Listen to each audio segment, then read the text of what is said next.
देखिए 1857 का जो हमारा क्रांति है उसको हम लोग ऑलरेडी कवर कर चुके हैं। 1857 की जो हमारी सिपाही म्यूटिनी कही जाती है उसको हम लोग ऑलरेडी कवर कर चुके हैं। अब यहां से चीजें अगर हम लोग बात करते हैं हमारे भारतीय स्वतंत्रता संघर्ष की, या फिर हम इसको कह सकते हैं कि ये जो पूरा चरण आपको देखने को मिलेगा, ये पूरा जो टाइम पीरियड आपको देखने को मिलेगा, इसमें जो चीजें विकसित होंगी, तो 1857 के बाद हमने देखा कि भारत में क्या हुआ, राष्ट्रवाद का उदय होना, राष्ट्रवाद का उदय होना, ठीक है। और राष्ट्रवाद के उदय के साथ साथ आप देखेंगे कि यहां पर एक और चीज निकल के आती है, वो है जो आपका मध्य वर्ग है, मध्य वर्ग का शिक्षित होना। अब हमारा जो मध्यम वर्ग है वो भी क्या हो रहा है, धीरे धीरे शिक्षित हो रहा है। इसके साथ साथ अब जब शिक्षा आ रही है तो शिक्षित होने के साथ साथ हम आगे चल के देखेंगे कि यहां पर हमको कुछ अखिल भारतीय राजनीतिक संगठन भी देखने को मिलेंगे, कुछ अखिल भारतीय राजनीतिक संगठन भी देखने को मिलेंगे। ये क्या कह रहे हैं कि अब धीरे धीरे 1858 के बाद ये मांग उठने लगी कि अब भारतीयों का प्रतिनिधित्व भी क्या होना चाहिए, केंद्रीय विधायी परिषद में होना चाहिए, ठीक है। केंद्रीय विधायी परिषद किसकी, अंग्रेजों की जो केंद्रीय विधायी परिषद बनाई गई है उसमें क्या मिलना चाहिए, हमें अपना प्रतिनिधित्व, रिप्रेजेंटेशन मिलना चाहिए। ये भी मांग उठने लगी। क्लियर है? तो ये सारी चीजें आपकी होंगी। अब सबसे पहले हम ये देख लेते हैं कि जिसके बारे में हम पढ़ने जा रहे हैं, जैसे हमारा भारतीय स्वतंत्रता संघर्ष है, तो स्वतंत्रता संघर्ष की रूप क्या है, उसकी विषय वस्तु क्या रहेगी, किस प्रकार का रूप हमें या स्वरूप दिखाई देता है, ठीक है। तो स्वतंत्रता संघर्ष जो बेसिकली हम देखते हैं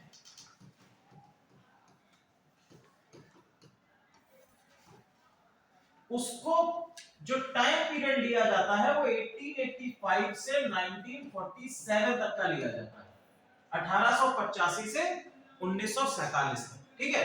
और इसको मुख्यतः 3 चरणों में बांटा जाता है। 1885 में हम देखेंगे कि 1885 में इंडियन नेशनल कांग्रेस की स्थापना हो जाएगी, ठीक है। तो सबसे पहला जो चरण आपका आता है उसको हम प्रथम चरण या उदारवादी चरण, या बेसिकली हम कह सकते हैं नरमपंथी चरण, नरमपंथी चरण इससे हम लोग कहेंगे, ठीक है। इसका अगर टाइम पीरियड लेना होगा तो टाइम पीरियड हम लोग लेंगे 1885 टू 1905, 1885 से 1905 तक का टाइम पीरियड। फिर हम लोग आ जाएंगे हमारा द्वितीय चरण। द्वितीय चरण में जो हमारा द्वितीय चरण, इसको कह सकते हैं द्वितीय चरण के साथ साथ इसको उग्रवादी चरण भी कहा जा सकता है, उग्रवादी चरण। इसका जो टाइम पीरियड आएगा 1905 टू 1919, 1905 से 1919 तक का टाइम पीरियड, ठीक है। नेक्स्ट जो हमारा आ जाएगा तृतीय चरण, और इसको हम लोग कहते हैं गांधी युग। ये आपका टाइम पीरियड रहेगा 1919 टू 1947 तक का टाइम पीरियड रहेगा, ठीक है। तो हम भारतीय स्वतंत्रता संघर्ष को 3 चरणों में बांटते हैं, ठीक है। पहला हमारा प्रथम चरण जो हम लोग 1885 से 1905 तक लेते हैं, और इसको उदारवादी चरण भी कहा जाता है। उदारवादी चरण इसलिए कहा जाता है क्योंकि यहाँ पर जो बेसिकली लीडर्स हैं, जो नेता हैं जो इस चरण को लीड कर रहे हैं, वो किस पंथ से हैं, उदारवादी पंथ से आएंगे या नरमपंथी चरण से आएंगे। क्लियर? फिर हम लोग द्वितीय चरण में आते हैं तो 1905 में आपको देखने को मिलेगा क्या, बंगाल का विभाजन देखने को मिलेगा। अब यहाँ जो 1885 से 1905 तक का जो काम चल रहा था, तो यहाँ पर इट मींस दैट कि जो लीडर्स यहाँ पे लीड कर रहे थे वो कहीं ना कहीं क्या होते हैं, फेल होते हैं। दैट इज वाई कि इसकी आवश्यकता पड़ी कि यहां से अब उग्रवादियों ने कांग्रेस, अभी हम लोग कांग्रेस किस तरह से विकसित होगी, कांग्रेस कैसे बनती है उसको देखेंगे। तो इनके लीडर्स आप लोग सबसे पहले प्रथम चरण में अगर लीडर्स की हम लोग बात करें तो प्रथम चरण में लीडर्स आपके हैं दादा भाई नौरोजी, दादा भाई नौरोजी, ठीक है। इसके बाद नेक्स्ट लिखिए MG Ranade, MG Ranade, MG Ranade, Badruddin Tayyab, Badruddin Tayyab, ये सारे हम लोग प्रथम चरण में या नरमपंथी लीडर्स जो हैं आपके कांग्रेस के उनमें। सुरेंद्र नाथ बनर्जी, सुरेंद्र नाथ बनर्जी जी, सुरेंद्र नाथ बनर्जी,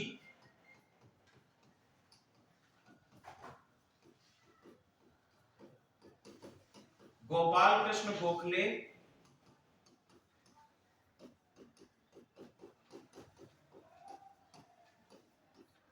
दिनशा वाचा, Firoz Shah Mehta,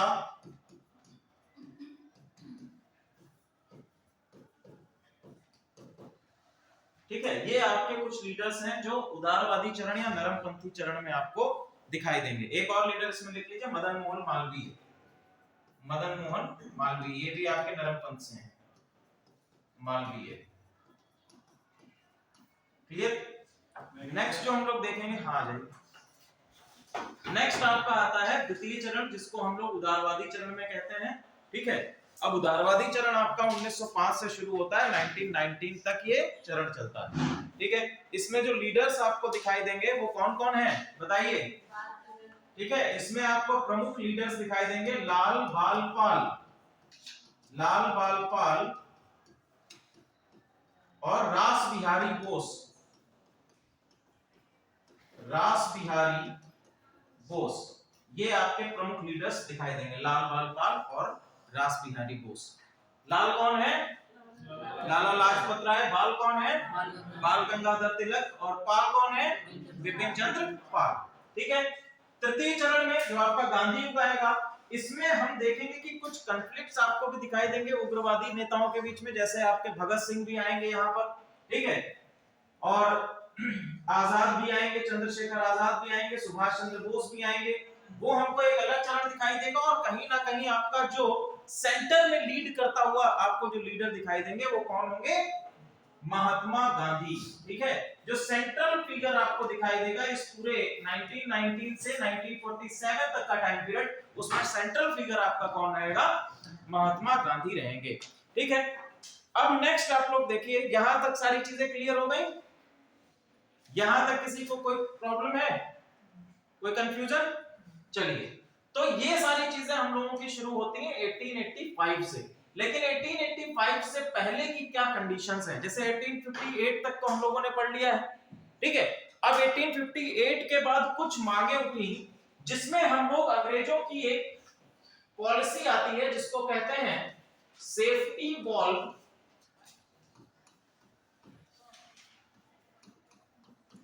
policy, safety valve policy, ठीक है।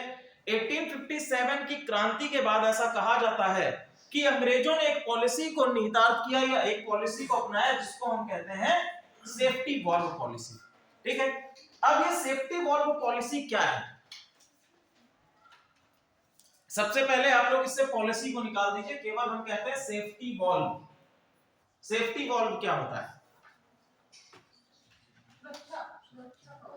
क्या, हाँ, सुरक्षा कवच तो नहीं कहेंगे, सेफ्टी वॉल्व होता है, मान लीजिए कहीं, ये मान लीजिए पानी का टैंक है और यहां से कुछ रिसाव हो रहा है, यहां से क्या हो रहा है, लीकेज हो रहा है, रिसाव हो रहा है, तो यहां पर क्या कर दिया जाएगा, एक वॉल्व लगा दिया जाएगा, ठीक है। एक वॉल्व लगा दिया जाएगा जिसको हम कभी भी खोल सकते हैं, बंद कर सकते हैं, तो उसको कहा गया सेफ्टी वॉल्व।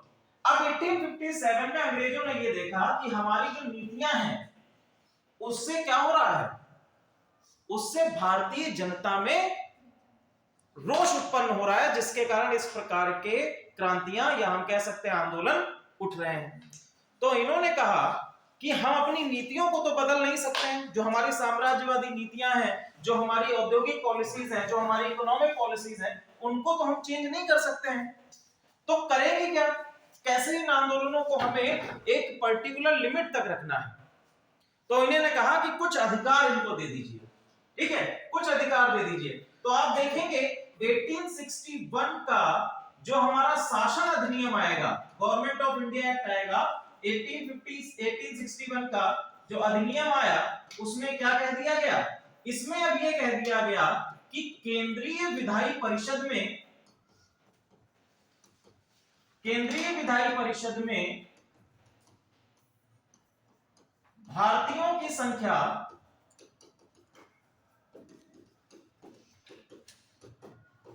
6 से बढ़ाकर कितनी कर दी गई, 12 कर दी गई। तो अब इन्होंने क्या दे दिया, अब इन्होंने जो हमारी प्रतिनिधित्व की मांग थी, रिप्रेजेंटेशन की मांग थी, रिप्रेजेंटेशन इनको दे दिया गया।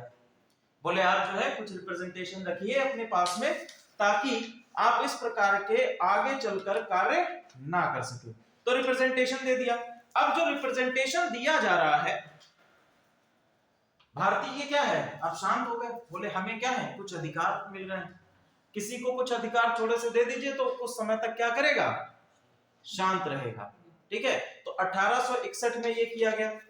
नेक्स्ट हम लोग देखते हैं कि जितने भी अभी तक प्रतिबंध प्रेस पर लगाए गए थे, 1857 में एक प्रेस एक्ट लाया गया, जिसको हम लोग कहते हैं अनुज्ञप्ति एक्ट, ठीक है। और इस अनुज्ञप्ति अधिनियम के अंतर्गत भारतीय समाचार पत्रों पर प्रतिबंधित कर दिया गया था, ठीक है। तो जैसे ही 1851 साल के बाद 1858 में इस पर से प्रतिबंध भी हटा लिए गए। बोले अब कोई प्रतिबंध नहीं है, आप कुछ भी आसानी से कर सकते हैं, जाइए, यू आर फ्री। जितने भी इंडियन समाचार पत्र थे उनको फ्री कर दिया गया। तो भारतीयों ने देखा कि हमें तो अधिकार मिल रहे हैं, कुछ चीजें मिल रही हैं, तो उन्होंने कहा कि अब ऐसे आंदोलन नहीं, ठीक है। अब नेक्स्ट जो आपका पीरियड आता है, टाइम पीरियड आता है 1867 से 1867 पे आ जाते हैं। 1867 टॉपिक डाल लीजिए एक अलग से। 1867 लॉर्ड लिटन का शासन काल, भारत का वायसराय बन के आता है लॉर्ड लिटन, ठीक है। लॉर्ड लिटन भारत का वायसराय बन के आता है, लॉर्ड लिटन का शासनकाल 1867 से 1880 1867 टू 1880 1880 तक ये लॉर्ड लिटन जो है भारत का वायसराय रहता है। क्लियर, चलिए 1867 में 1867 से पहले यहां का वायसराय जो है वो हुआ करते थे लॉर्ड नॉर्थ ब्रूक।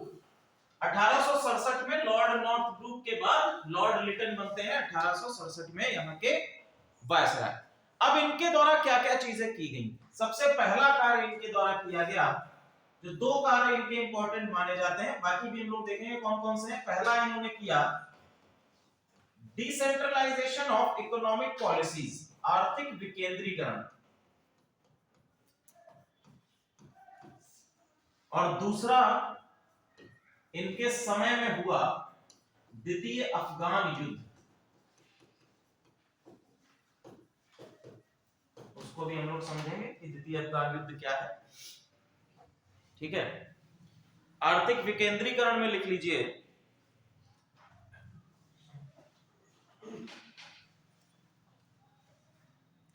आर्थिक विकेंद्रीकरण का मतलब क्या है, आप लोग अभी तक देख रहे थे कि एक आपकी सरकार जो है वो प्रांतीय स्तर पर चल रही है और एक आपकी सरकार केंद्रीय विधायी परिषद के स्तर पर चल रही है, केंद्रीय स्तर पर चल रही है। तो इन्होंने आर्थिक विकेंद्रीकरण के अंतर्गत प्रांतों को यह स्वायत्तता दे दी कि आप कुछ कार्यों पर या कुछ मदों पर अपनी मर्जी से कितना भी खर्च कर सकते हैं, अपनी स्वेच्छा से खर्च करने का अधिकार दे दिया। कौन कौन सी चीजें हैं? पहला, लगान के विषय में। दूसरा, आपकी स्टांप ड्यूटी, जो आपका स्टांप ड्यूटी है उसके विषय में। कानून तथा न्याय,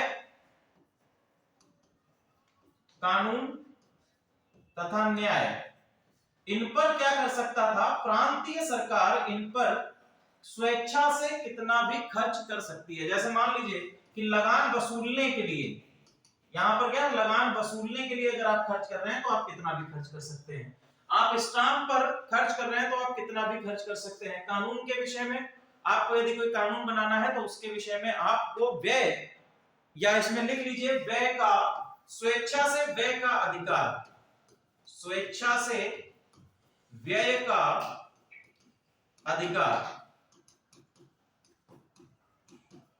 ठीक है, स्वेच्छा से व्यय का अधिकार, ठीक है। तो ये आपका हो गया आर्थिक विकेंद्रीकरण। इसके साथ साथ लॉर्ड लिटन ने और क्या किया? दूसरा लॉर्ड लिटन ने काम किया कि नमक बनाने का, नमक बनाने का एकाधिकार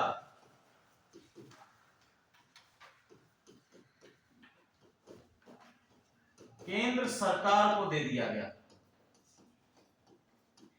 देखिए ऐसे भी कुछ पॉलिसीज आएंगी कि हम आगे चलकर एक अखिल भारतीय संगठन को बनाएंगे। लॉर्ड लिटन का कार्यकाल इसमें बहुत महत्वपूर्ण है, इसकी जो नीतियां हैं वो सबसे इंपॉर्टेंट है, ठीक है। अब क्या कर रहा है कि जो नमक बनाने का एकाधिकार है वो किसको दे दिया गया?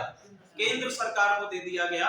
अब भारतीय जो आपके शासक हैं, भारतीय जो आपकी जनता है, वो किसी प्रकार से नमक का निर्माण नहीं कर सकती है, ठीक है। नमक बनाने का एकाधिकार केंद्र सरकार को प्रदान कर दिया गया। नेक्स्ट लिखिए, अगला है, और साथ ही साथ नमक बनाने पर कर भी लगाया गया। 1876 के टाइम में, 1876 में एक आपका एक्ट आता है जिसको हम लोग कहते हैं सम्राट पद कानून।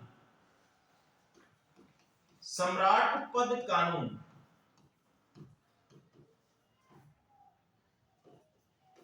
The royal title act.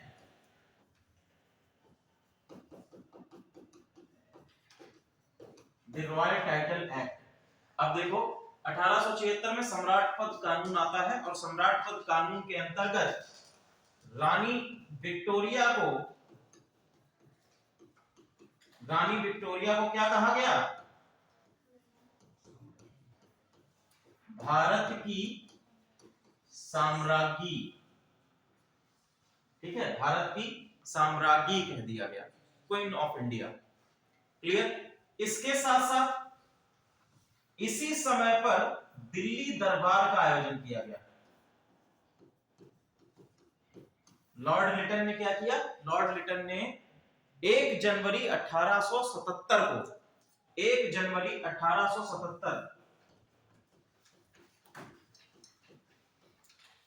1877 को क्या कहा? दिल्ली दरबार, ठीक है। और दिल्ली दरबार आयोजित किस लिए किया गया था? केवल और केवल ये बताने के लिए कि रानी विक्टोरिया जो है वो भारत की साम्राज्ञी कहलाएंगी, ठीक है।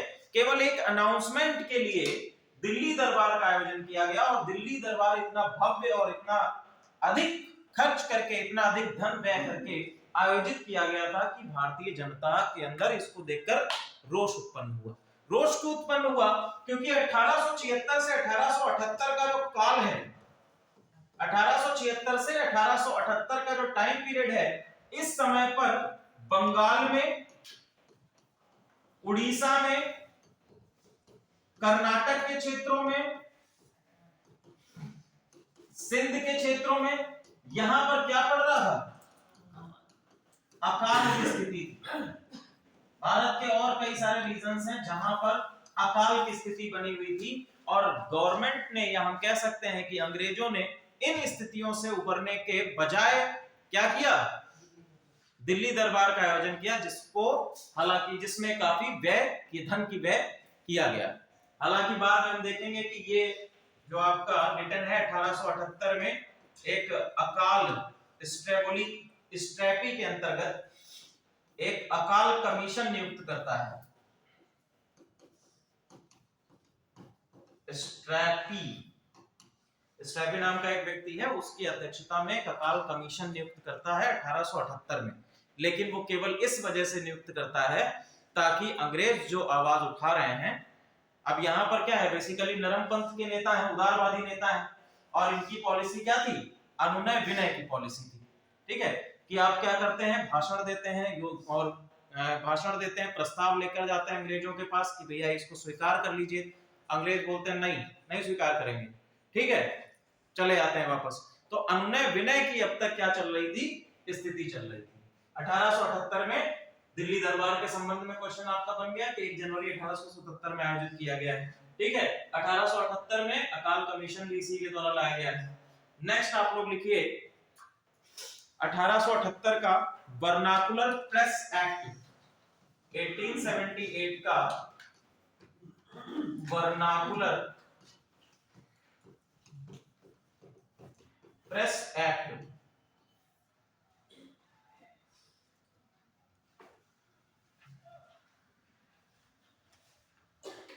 इसमें लिख लीजिए भारतीय भाषाओं में प्रकाशित समाचार पत्रों की स्वतंत्रता, भारतीय भाषाओं में प्रकाशित समाचार पत्रों की स्वतंत्रता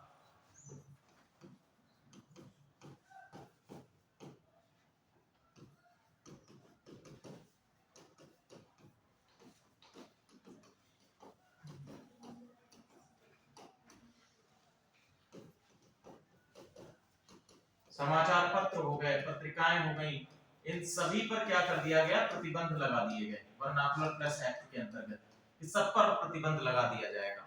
ऐसी कोई भी समाचार पत्र जो कि भारतीय भाषाओं में प्रकाशित हो रही हैं, इन पर क्या कर दिया गया, प्रतिबंध लगा दिया गया।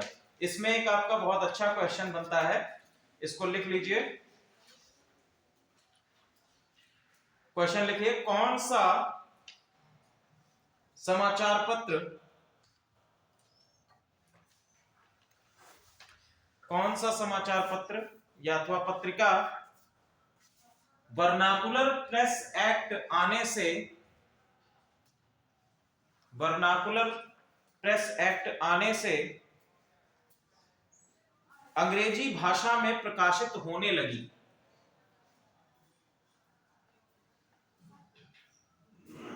अंग्रेजी भाषा में प्रकाशित होने लगी।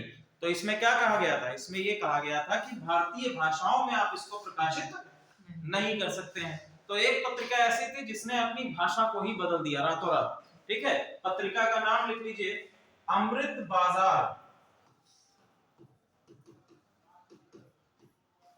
अमृत बाजार, अमृत बाजार नामक पत्रिका जो है, यह अंग्रेजी में आपकी क्या होने लगी, प्रकाशित होने लगी। नेक्स्ट 1878 का वर्नाकुलर प्रेस एक्ट, और 1878 का ही लिख लीजिए द आर्म्स एक्ट, शस्त्र कानून। ये भी जो है लॉर्ड लिटन के द्वारा लाया गया है, शस्त्र कानून, द आर्म्स एक्ट।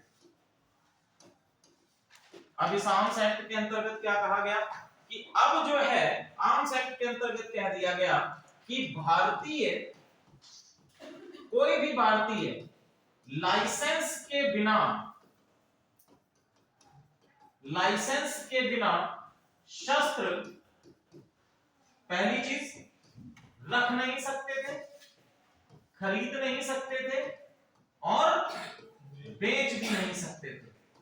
तीनों चीजें कर दी, रख भी नहीं सकते थे, खरीद भी नहीं सकते थे, और बेच भी नहीं कर सकते, बेच भी नहीं सकते थे बिना लाइसेंस के। और लाइसेंस लेने के लिए किसके पास जाना होगा, अंग्रेजों के पास, मजिस्ट्रेट के पास, मजिस्ट्रेट अंग्रेज का। ठीक है, तो अंग्रेजों के पास आपको लाइसेंस के लिए जाना पड़ेगा। लेकिन इसमें जो एंग्लो इंडियंस हैं, एंग्लो इंडियंस, उनको क्या दे रखा था, छूट प्रदान कर रखी थी। एंग्लो इंडियंस को छूट थी कि वो शस्त्र रख भी सकते हैं, खरीद भी सकते हैं, और बेच भी सकते हैं। साथ ही साथ भारतीय सीमाओं के अंतर्गत अंग्रेज भी शस्त्रों की खरीद फरोख्त कर सकते हैं और रख भी सकते हैं। चलिए इतना हो गया।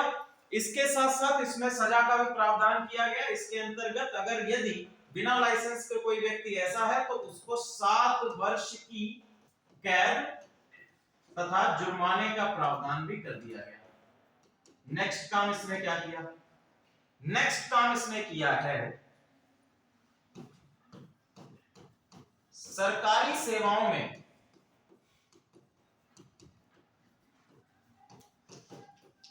भारतीयों की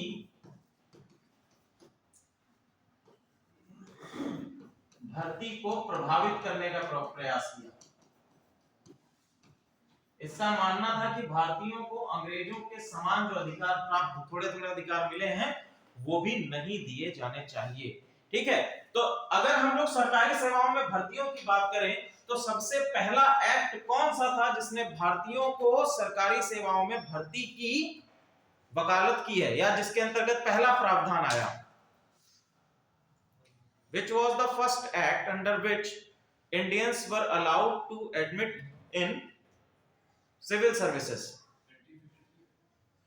1853 नहीं, सबसे पहला आता है 1833। ठीक है, 1833 का चार्टर एक्ट ऑफ 1833, 1833 का चार्टर एक्ट आया गया, जिसमें कहा गया कि बिना किसी भेदभाव के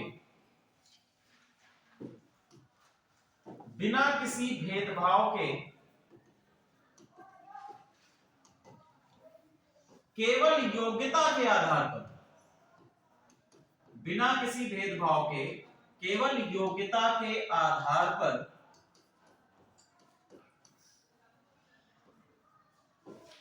बड़ी नौकरियों में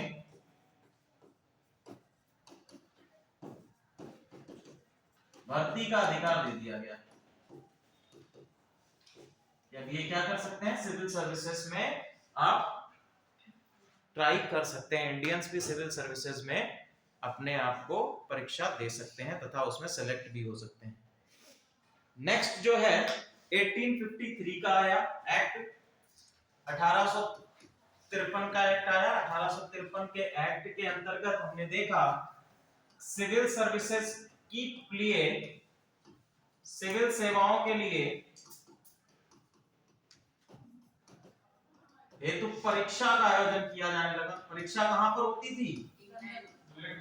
लंदन में। ठीक है, लंदन इंग्लैंड में इस परीक्षा का आयोजन 1853 के अंतर्गत कराया जाने लगा। अब देखो यहाँ पर जो बैठा है लॉर्ड लिटन, ये तो साम्राज्यवादी व्यक्ति है और भारतीयों से नस्लीय व्यवहार भी करता है। तो इसने क्या कहा, ऐसा तो कुछ होना नहीं चाहिए। इसने एक नए सार्वजनिक सेवा परीक्षा का आयोजन किया, या हम कह सकते हैं सार्वजनिक परीक्षा को बनाया। लिखिए इसको, पृथक सार्वजनिक सेवाएं। पृथक सार्वजनिक सेवाएं, सार्वजनिक सेवाएं भारत में ही, जिसको हमने कहा स्टैट्यूटरी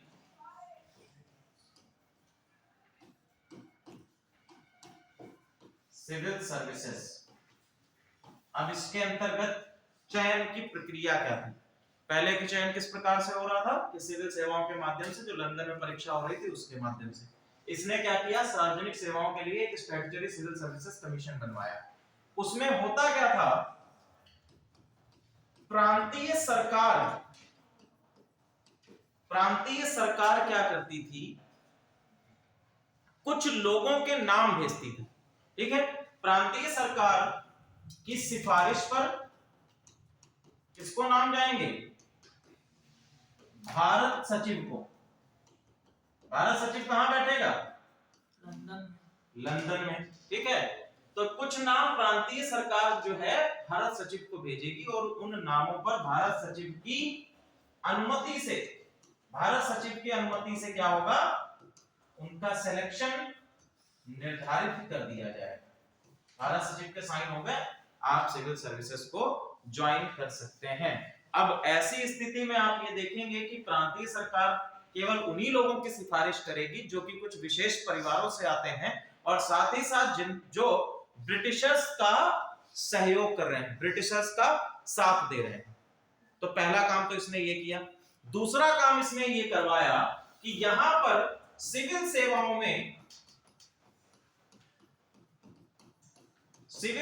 में आयु सीमा कितनी थी? पहले 21 वर्ष थी और 21 वर्ष को घटाकर कितना करवा दिया? 19 वर्ष करवा दिया। अब कोई भी भारतीय ऐसी स्थिति में जहां पर शिक्षा की समुचित व्यवस्थाएं उपलब्ध नहीं है, 19 वर्ष तक अपनी पढ़ाई को कंप्लीट नहीं कर पाता, जिसके कारण वो पहले ही कंपटीशन से बाहर हो जाते हैं। क्लियर? तो भारतीयों की संख्या एक सिविल सर्विसेज में घटने लगी। तीसरा आप लोग जो आता है वो है इनकी द्वितीय अफगान युद्ध। ठीक है, द्वितीय अफगान युद्ध। बेसिकली अफगानिस्तान के संबंधों के बारे में अगर बात करें कि ब्रिटिशर्स का अफगानिस्तान के साथ में क्या संघर्ष रहे हैं, तो अफगानिस्तान के साथ में टोटल इनके 3 वॉर देखने को मिलेंगे। प्रथम, द्वितीय और तृतीय, तीनों का टाइम पीरियड लिख लीजिए। प्रथम अफगान वॉर जो है, प्रथम अफगान युद्ध, द्वितीय अफगान युद्ध। प्रथम अफगान युद्ध का टाइम पीरियड लिखिए 1839 से 1842, 1832 टू 1842। नेक्स्ट है द्वितीय अफगान युद्ध 1878 टू 80, 1878 से 1880। और तृतीय है आपका 1885। अब अफगानिस्तान के साथ में क्या ये संघर्ष चल रहा है और क्यों संघर्ष चल रहा है, इसको हम लोग देखते हैं।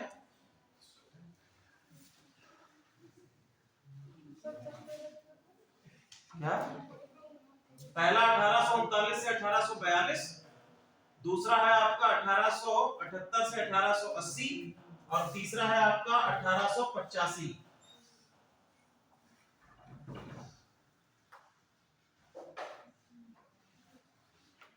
अगर हम लोग अफगानिस्तान की स्थिति देखें तो अफगानिस्तान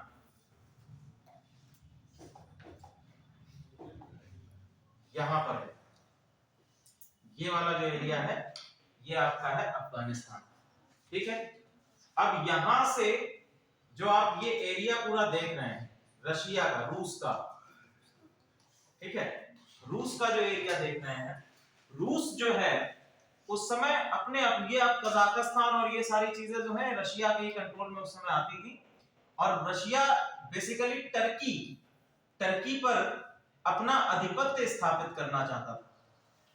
ठीक है, टर्की पर अपना आधिपत्य स्थापित करना चाहता था और इसके लिए इंपॉर्टेंट ये था, अफगानिस्तान इस एरिया के, इस पूरे एरिया को जिस प्रकार से हम लोग अवध का पढ़ते हैं उसी प्रकार से इसको एक बफर जोन बनाना चाहता था, बफर जोन बनाना चाहता था ताकि भारतीय एरिया में रशियंस का किसी भी प्रकार से इंटरफेरेंस ना हो सके। दैट इज व्हाई ये पूरी ही अफगानिस्तान की बेल्ट को अपने कंट्रोल में रखना इनके लिए इंपॉर्टेंट हो गया और यही आपके कारण बनते हैं आपके तीनों अफगानिस्तान बैटल्स के। जो आपके 3 अफगानिस्तान युद्ध हैं, इन तीनों अफगानिस्तान युद्ध के लिए बेसिकली इस एरिया पर अपना आधिपत्य स्थापित करना, यही ये इंपॉर्टेंट मोटो रहा। ठीक है, द्वितीय अफगानिस्तान युद्ध किसके समय में हुआ है? लॉर्ड लिटन के समय में हुआ है। क्लियर? चलिए आगे हम लोग बढ़ते हैं। नेक्स्ट लिखिए लॉर्ड रिपन 1880 से 1884। लॉर्ड रिपन 1880 से 1884।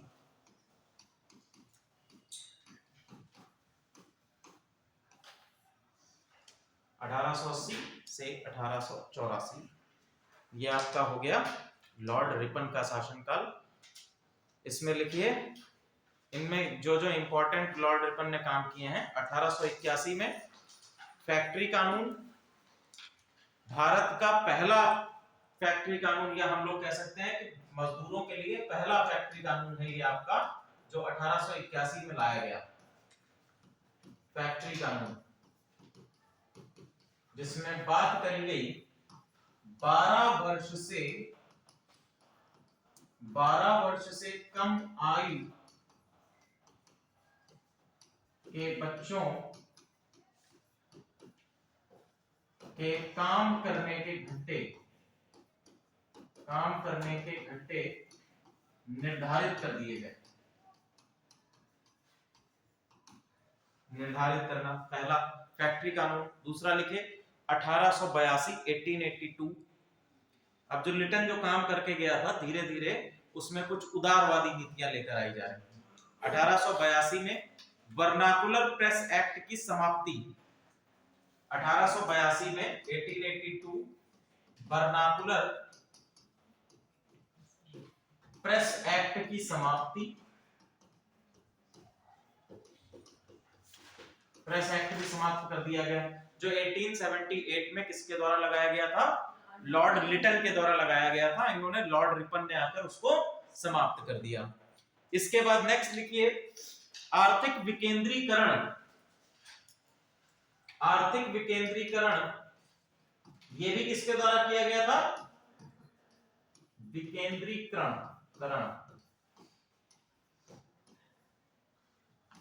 का विस्तार कर दिया गया। आर्थिक विकेंद्रीकरण का विस्तार किया गया।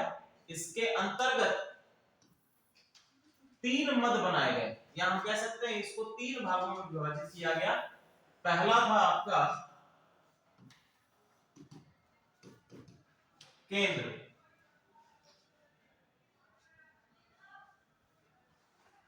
पहला है आपका केंद्र। केंद्र के अंतर्गत किन किन चीजों को रखा गया? सबसे पहले लिखिए आयात निर्यात कर, इंपोर्ट एक्सपोर्ट ड्यूटी।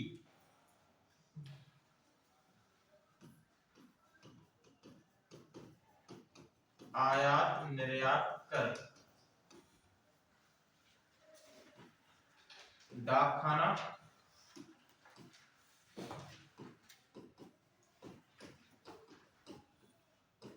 कारखाना, अफीम, नमक, मुद्रा और लगान। ये सभी जो आपके विषय रहेंगे ये केंद्रीय सरकार के पास। दूसरा आप लिखिए प्रांतीय।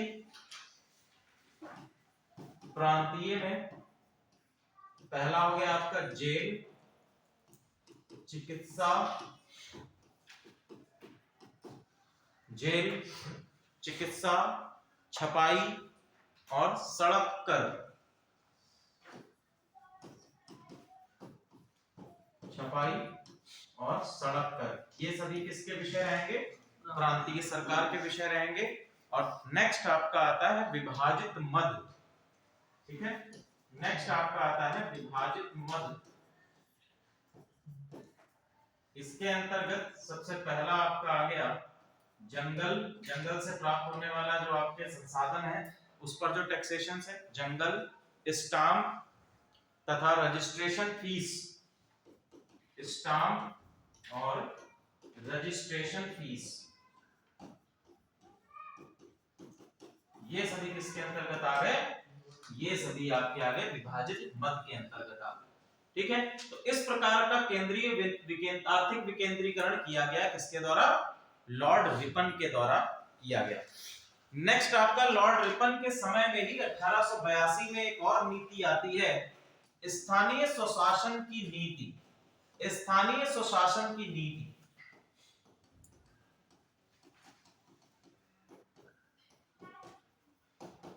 महात्मा गांधी ने जिसको काफी ज्यादा सपोर्ट किया है। ठीक है, महात्मा गांधी के द्वारा इसको आगे चलकर आप देखेंगे स्थानीय स्वशासन की कितनी बार बात कही गई है और अंततः हमारे संविधान में भी इसको क्या किया गया?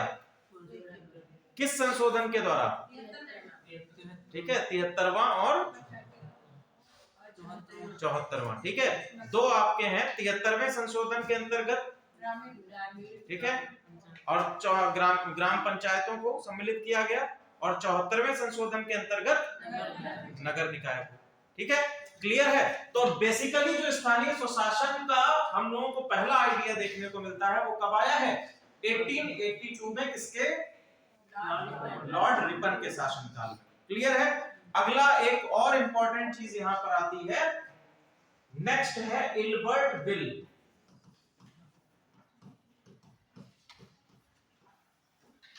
बहुत ही इंपॉर्टेंट, इससे रिलेटेड क्वेश्चन भी आपके बनते हैं।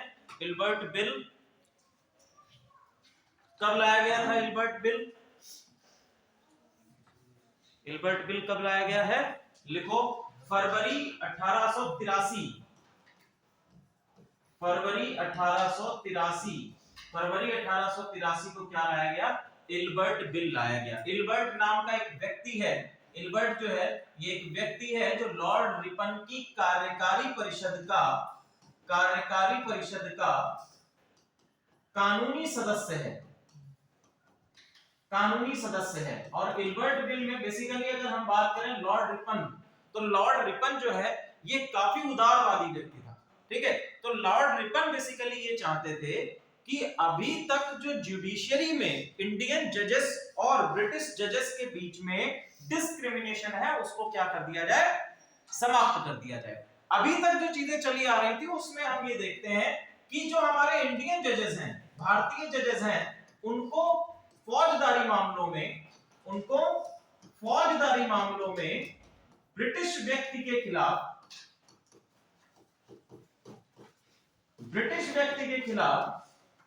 केस करने का, या हम कह सकते हैं केस की सुनवाई करने का अधिकार नहीं प्राप्त था, ठीक है?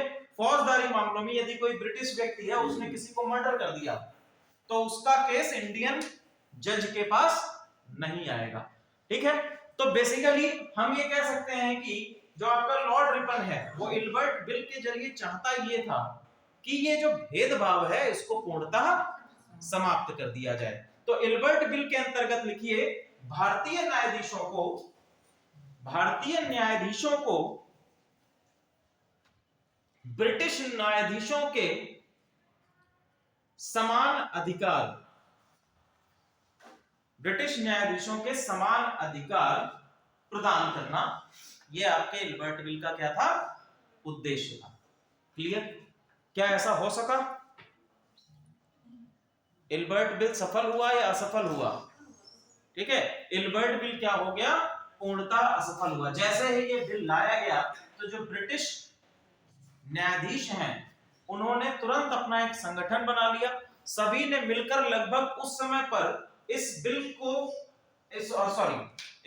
को रोकने के लिए जो आपका प्रचार प्रसार करना होता है उसके लिए लगभग 1.5 लाख रुपए इकट्ठा कर लिए, ठीक है? और पूर्णतः इस बिल का विरोध भारत में और भारत के साथ साथ ब्रिटिश की संसद में भी इसका विरोध किया गया। और अंततः 1884 में ये बिल पास तो हुआ, कुछ समानता या कुछ अधिकार तो दिए गए लेकिन पूर्णतः अधिकार नहीं दिए गए। तो भैया 1884 में इस बिल के अंतर्गत कुछ संशोधन किए गए। क्या संशोधन किया गया?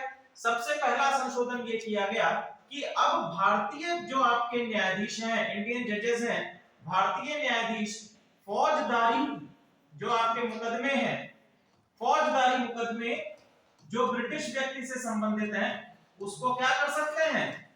ले सकते हैं, ठीक है? इनको ये अधिकार दे दिया गया, आप फौजदारी के जो मामले हैं उनको भी सुनवाई कर सकते हैं। लेकिन इसके साथ में जोड़ दिया गया कि जब भी कोई ऐसा इंसिडेंट होगा तो उसमें क्या होगी? इनको एक ज्यूरी रखनी होगी, ठीक है? इनको एक ज्यूरी होता है एक समूह, कुछ मेंबर्स का, कुछ लोगों का एक समूह होता है, ठीक है? अभी मैं समझाता हूं कैसे। तो ज्यूरी में कितने सदस्य होंगे? 12 सदस्य होंगे, ठीक है? और जिसमें से ये इंपॉर्टेंट होगा कि 12 सदस्यों में से 7 सदस्य कैसे होने चाहिए? 7 सदस्य कैसे होने चाहिए? ये होने चाहिए यूरोपीय। देख रहे हो कैसे लॉलीपॉप घुमाया गया है, ठीक है? तो भैया जब 12 सदस्यों में से 7 सदस्य यूरोपीय हो जाएंगे तो जाहिर सी बात है कि यूरोपीय व्यक्तियों की क्या होगी? बहुमत हो जाएगा। और ऐसे हर मामले में भारतीय न्यायाधीश के द्वारा दिया गया जो क्या कह सकते हैं वर्डिक्ट होगा वो तो अलाउ ही नहीं होगा। ठीक है, ज्यूरी तुम लोगों को पता है? ज्यूरी नहीं पता है? ज्यूरी क्या होता है कि बेसिकली आप लोगों ने वो मूवी देखी है? हाँ, अरे उसका क्या नाम है, अक्षय कुमार की है जिसमें वो रुस्तम। ठीक है, रुस्तम। तो रुस्तम मूवी में जो इंसिडेंट सिखाया गया उसमें भी ज्यूरी है। ज्यूरी में आप समझ लीजिए बेसिकली ये क्या है कि ये सदस्य हैं। देखो कोई भी ऐसा केस होता है तो अपने समाज के कुछ प्रतिष्ठित व्यक्तियों को ज्यूरी या उस केस की सुनवाई करने, उस केस के हर पक्ष को समझने के लिए कुछ सदस्यों को मनोनीत कर दिया जाता है, जिनको ही क्या कहा जाता है? ज्यूरी कहा जाता है। अब ये सदस्य पूरी सुनवाई को सुनते हैं। ठीक है, जिस प्रकार से वर्तमान समय में एक जज सुनता है तो उसी प्रकार से जज के साथ में पहले ज्यूरी भी हुआ करती है। अब ये ज्यूरी क्या करती है, पूरी ही चीज को, पूरे ही केस को सुनती है और पूरे ही केस को सुनने के बाद अपने सहमति या हम कह सकते हैं कि अपनी सलाह प्रदान करते हैं। किसको? जजेस को अपनी सलाह प्रदान करते हैं। ठीक है, और कुछ केसेस में यदि ऐसा होता है तो ज्यूरी से वोटिंग कराई जाती है। ठीक है, वोटिंग कराई जाती है और वोटिंग के माध्यम से जिसके पक्ष में बहुमत होता है, ज्यूरी चाहे तो क्या, जिसके पक्ष में बहुमत होगा वही विजयी माना जाएगा। ठीक है, ज्यूरी क्या होता है, हाथ खड़ा करके वोट देती है और जिसके वो पक्ष में वोट अधिक होंगे वही उस केस में विजयी माना जाएगा। क्लियर? चलिए, तो हमारा क्या हो गया? इल्बर्ट बिल हो गया। यहां तक लगभग हमारा 1885 तक का कार्यक्रम कंप्लीट हो चुका है और 1884 में इल्बर्ट बिल के आने के बाद वापस बुला लिया जाता है लॉर्ड रिपन को। ठीक है, लॉर्ड रिपन को वापस बुला लिया जाता है और इसके बाद आते हैं कौन? Lord Dufferin.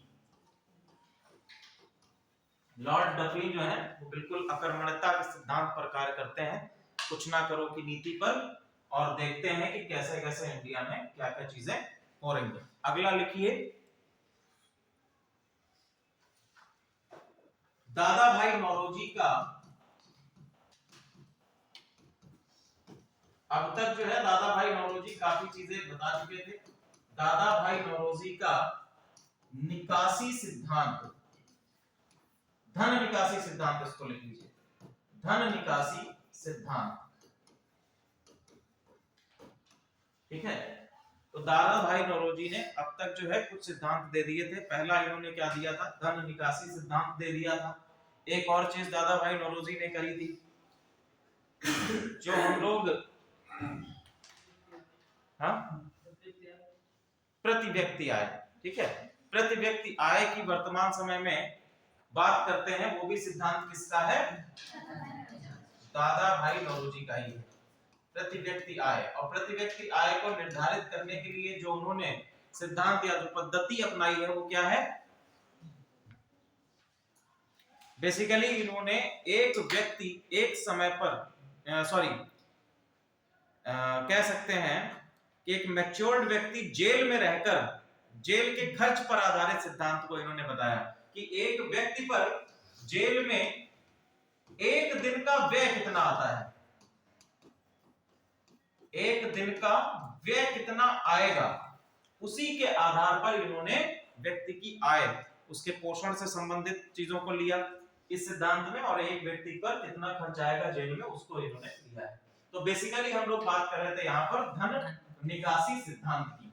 ठीक है, तो दादा भाई नौरोजी ने जब धन निकासी सिद्धांत दिया तो भारतीयों को यह समझ में आया कि हमारे साथ अंग्रेज क्या कर रहे हैं। ठीक है, धन निकासी सिद्धांत आप लोगों को बताने की आवश्यकता है, ये वैसे हम लोग चर्चा कर चुके हैं। ठीक है, कि किस प्रकार से अंग्रेजों ने भारत के धन को विदेशों में ले गए, पहुंचाया। दूसरी चीज, जो ब्रिटिश सैनिक भारत में कार्य कर रहे थे उनको सैलरी भी भारत के संसाधनों से दी जा रही थी, और वो व्यक्ति क्या करते थे, अपनी सैलरी को अपने परिवार जो ब्रिटेन में रह रहे हैं उनको भी भेजते थे। तो इस प्रकार से भी धन कहां जा रहा था?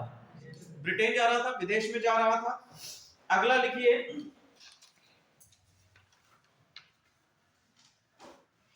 भारतीय राष्ट्रीय कांग्रेस की स्थापना, दादा भाई नौरोजी का निकासी सिद्धांत आ गया। इसके बाद देखिए भारतीय राष्ट्रीय कांग्रेस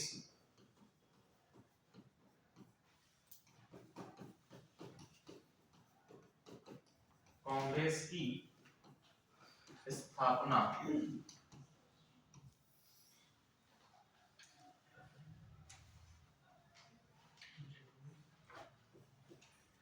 अब ये जो आपके राजनीतिक दलों की हम लोग बात करेंगे, या इंडियन जो आपका संघर्ष चलेगा, फ्रीडम स्ट्रगल चलेगा, तो उसमें हमें कुछ राजनीतिक अस्तित्व को भी दर्शाना पड़ेगा, या हम अपने राजनीतिक प्रतिनिधित्व की भी बात करेंगे।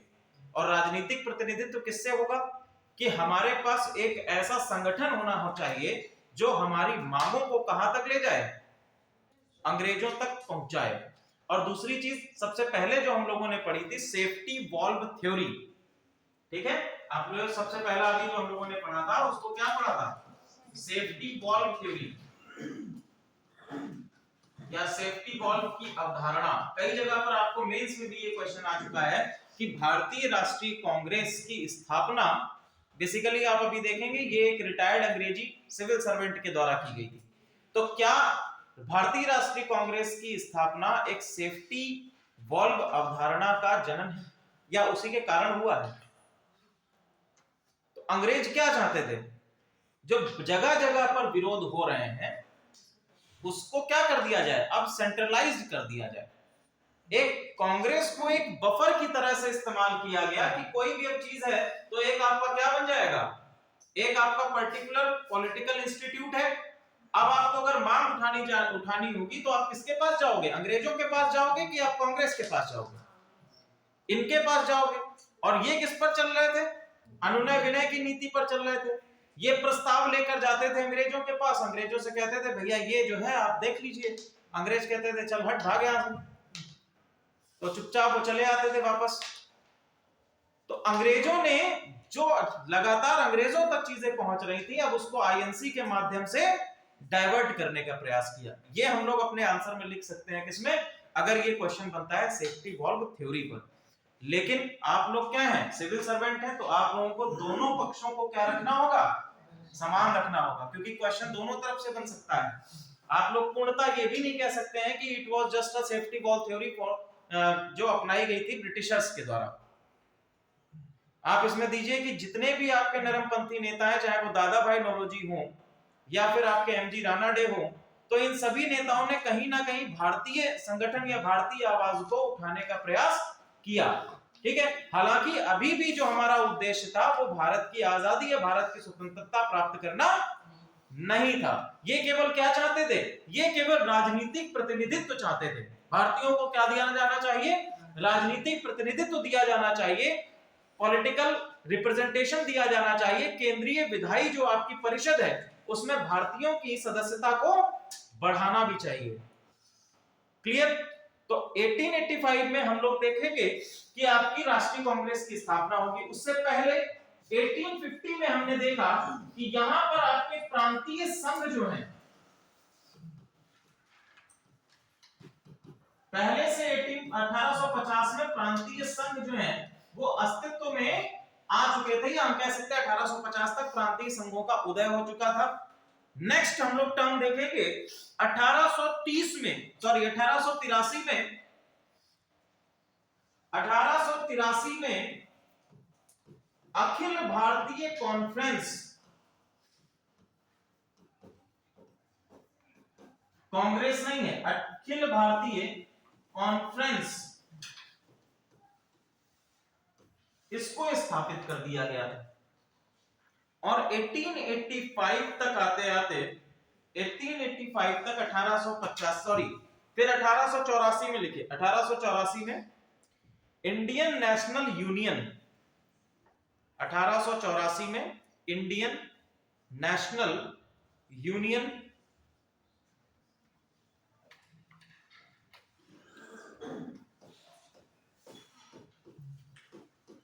इंडियन नेशनल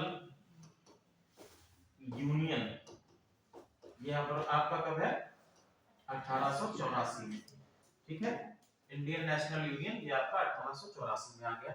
अब देखिए इंडियन नेशनल यूनियन की एक बैठक आयोजित की जानी थी पूना में 1885 में एक बैठक, एक अधिवेशन आयोजित किया जाना था पूना में। लेकिन उसी समय पर पूना में क्या हुआ, हैजा फैल गया और इसका अधिवेशन आयोजित कहां पर किया गया,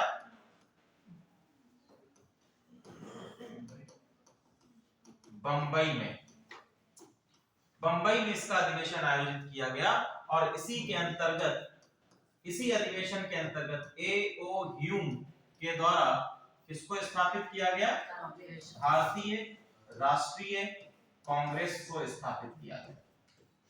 भारतीय राष्ट्रीय कांग्रेस का जन्म हुआ, ठीक है।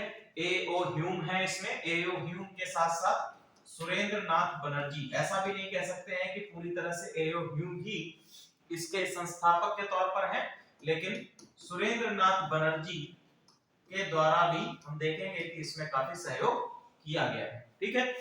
पहला अधिवेशन इसका माना जाता है कहां पर, बंबई के, नाम लिख लीजिए कहां पर स्थापित किया गया है, गोकुलदास तेजपाल संस्कृत महाविद्यालय, बंबई के गोकुलदास तेजपाल संस्कृत महाविद्यालय, यहां पर इसको आयोजित किया गया है, ठीक है। सुरेंद्र नाथ बनर्जी, ए.ओ. ह्यूम और आनंद मोहन बोस, एक और लिख लीजिए इसमें नाम, आनंद मोहन बोस, इनके द्वारा ये निर्माता के तौर पर, भारतीय राष्ट्रीय कांग्रेस के निर्माता के तौर पर इसको माना जाता है, ठीक है। नेक्स्ट हम लोग बात करेंगे जो पहला अधिवेशन ये हुआ है, इसके अध्यक्ष किसको बनाया गया है, ठीक है। अध्यक्ष कौन है इसके, व्योमेश चंद्र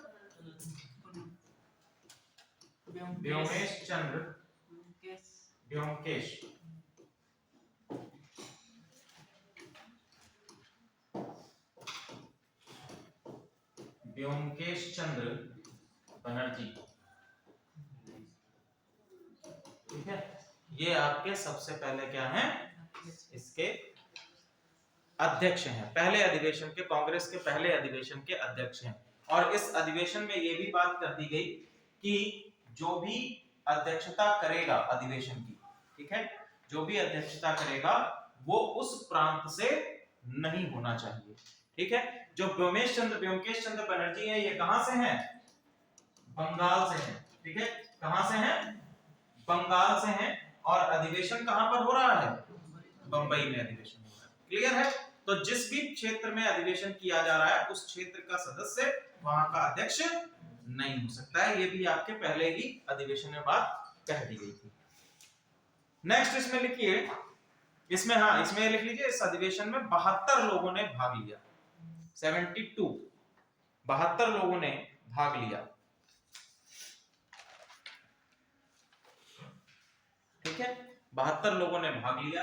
अब इसके अंतर्गत हम लोगों ने अभी स्वतंत्रता संग्राम का चरण हम लोगों ने पढ़े हैं, ठीक है। तो सबसे पहला चरण हम लोग लेके चलते हैं, उदारवादी चरण। अब कांग्रेस के अंतर्गत हम लोग 1985 से आ गए, अब आपका चरण सीधे जो है शुरू हो रहा है। इसके पहले की कहानी क्या थी वो हम लोगों ने अब तक कवर कर ली। अब कांग्रेस का जन्म हो चुका है, कांग्रेस बन चुकी है, कांग्रेस का पहला अधिवेशन बंबई में हो चुका है, ठीक है। अब यहां से 1885 से हमारा पहला उदारवादी चरण शुरू होगा, जो कब तक चलेगा, 1905 तक चलेगा, जब तक कौन नहीं आ जाता है, लॉर्ड कर्जन, ठीक है। लॉर्ड कर्जन 1899 में आएगा और वो लॉर्ड कर्जन फिर आगे की कहानी को बढ़ाएगा, क्लियर। अब 1885 में प्रथम चरण है, सबसे पहले प्रथम चरण, ठीक है। प्रथम चरण में हम लोग बात करेंगे प्रथम चरण की मांगे क्या थी, ठीक है। प्रथम चरण की डिमांड्स क्या थी, क्या क्या चीजें इनके द्वारा मांगी जा रही थी, क्या क्या चीजें इनके द्वारा ब्रिटिशर्स के सामने रखी जा रही थी। तो सबसे पहला इनका काम क्या था, सबसे पहले ये कह रहे थे कि आप क्या करिए, विधायी परिषद का विस्तार करिए, विधायी परिषद का विस्तार कर दीजिए, या फिर हम कह सकते हैं कि सिंपल, या हम लोगों को केवल एक शब्द लिखना हो इसमें तो हम कहेंगे राजनीतिक प्रतिनिधित्व की मांग। राजनीतिक प्रतिनिधित्व का विस्तार। आप राजनीतिक प्रतिनिधित्व बढ़ाइए, ठीक है। आप क्या करिए, राजनीतिक प्रतिनिधित्व को बढ़ाइए। साथ ही साथ दूसरा इनकी मांग क्या थी, दूसरा मांग क्या थी, सिविल सर्विसेज, सिविल सेवा परीक्षा। सिविल सेवा परीक्षा कहां होनी चाहिए, लंदन की बजाय यह भारत में होनी चाहिए। अब देखो, दरअसल ये जो आपका उदारवादी चरण है, और उदारवादी चरण के जो लीडर्स हम देखेंगे, ये बेसिकली आपके धनाढ्य पढ़े लिखे व्यक्ति हैं, ठीक है। तो उसी प्रकार की इनके द्वारा डिमांड्स भी हमको देखने को मिलेगी। क्या कह रहे हैं, विधायी परिषद का विस्तार कर दीजिए। दूसरा क्या कह रहे हैं, सिविल सेवा परीक्षा भारत में होनी चाहिए, ठीक है। तो ये ऐसा समुदाय अभी भी इस आंदोलन के साथ में, अभी भी अगर हम कहें कि प्रथम चरण के साथ में क्या मध्य वर्गीय या निम्न वर्ग जो है जुड़ा हुआ था, तो पूर्णतः ये नहीं हो जाएगा। इसके साथ में अभी भी मध्यम वर्ग और निम्न वर्ग अभी भी आंदोलन के साथ में नहीं जुड़ा हुआ है, ठीक है। तो पहला हमने कह दिया विधायी परिषद का विस्तार, दूसरा कह दिया सिविल सेवा परीक्षा भारत में होनी चाहिए। नेक्स्ट आप लोग लिखिए न्यायिक व कार्यकारी, न्यायिक व कार्यकारी शक्तियों का विभाजन,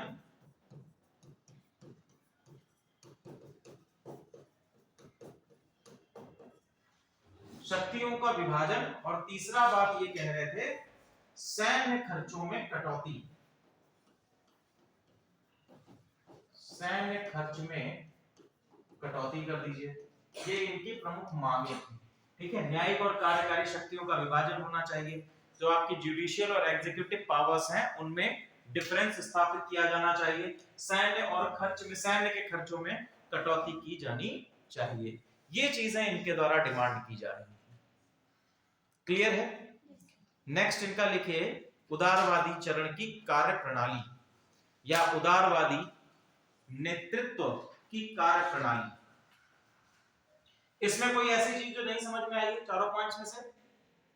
आगे बढ़े, चलिए नेक्स्ट हम लोग बात करेंगे कि इनकी कार्य प्रणाली क्या थी। इनकी कार्य प्रणाली में सबसे पहला लिखिए अनुनय विनय की नीति।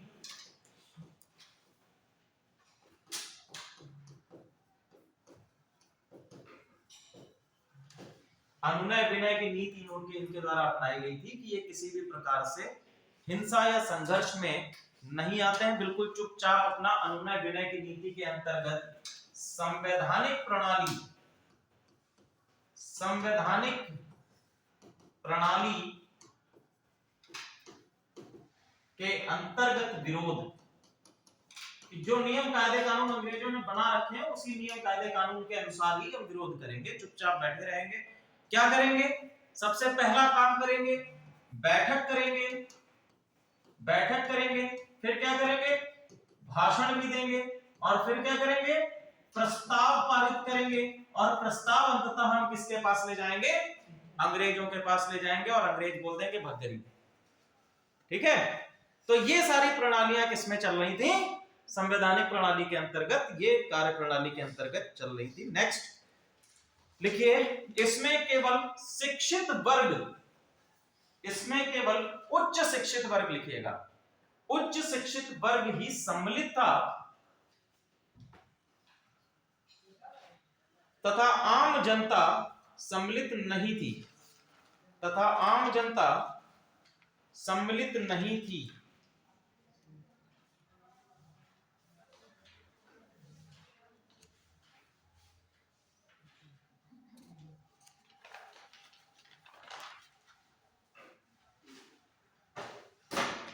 ठीक है, चलो इतनी सारी चीजें हो गई 1885 से। तो भैया ये सारी चीजें जो है अंग्रेज देख रहे थे, 1800 बार बार इनके पास ये प्रस्ताव लेके जा रहे थे कि आप जो है बढ़ाइए, हमारी संख्या को बढ़ाइए। ठीक है, तो अंग्रेजों ने अंततः फिर एक चॉकलेट भेजी भारत में, ठीक है, जिसको लिखिए भारत परिषद अधिनियम 1892, भारत परिषद अधिनियम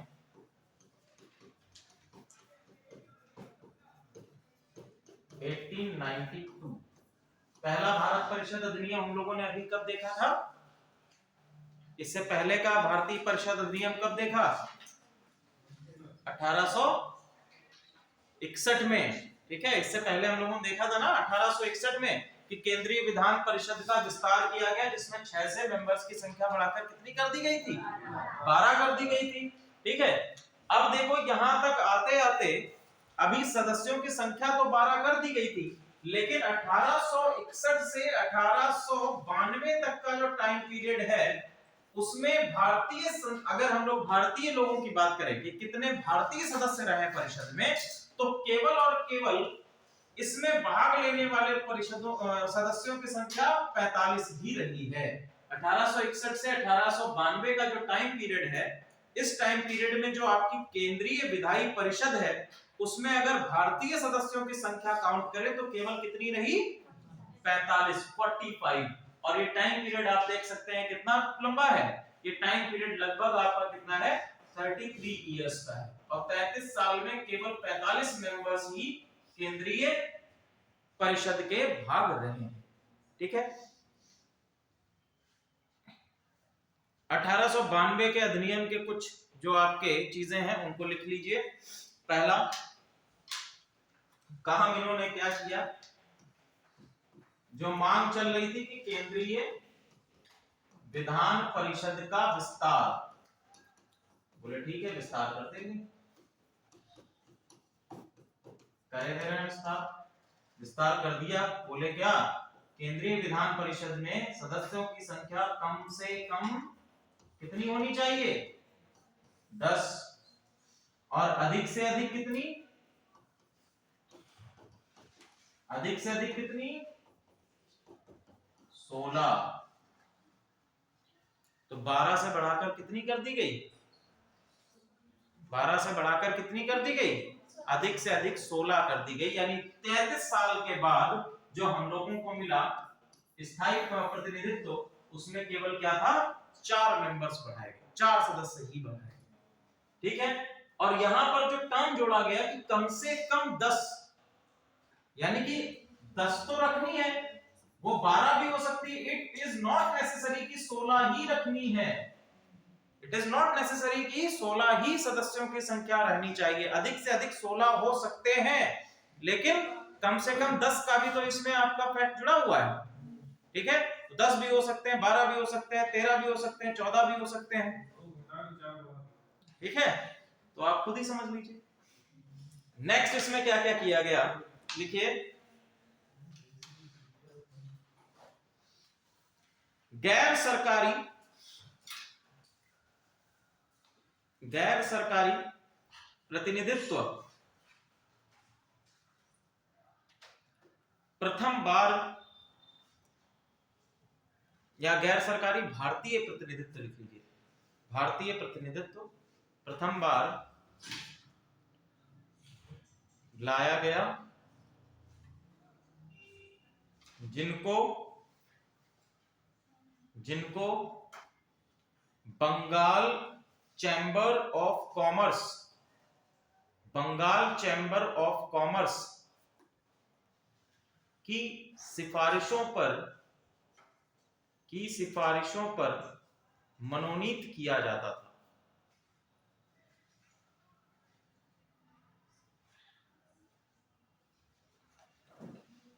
और ये क्या कह रहे थे कि सैन्य खर्चे घटाइए, बजट की बात कीजिए। बोले अच्छा ठीक है, ये भी ले लो।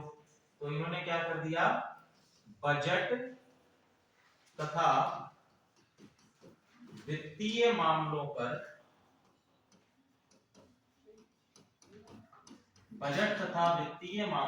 क्या कर दिया गया? बहस करने का अधिकार दे दिया गया।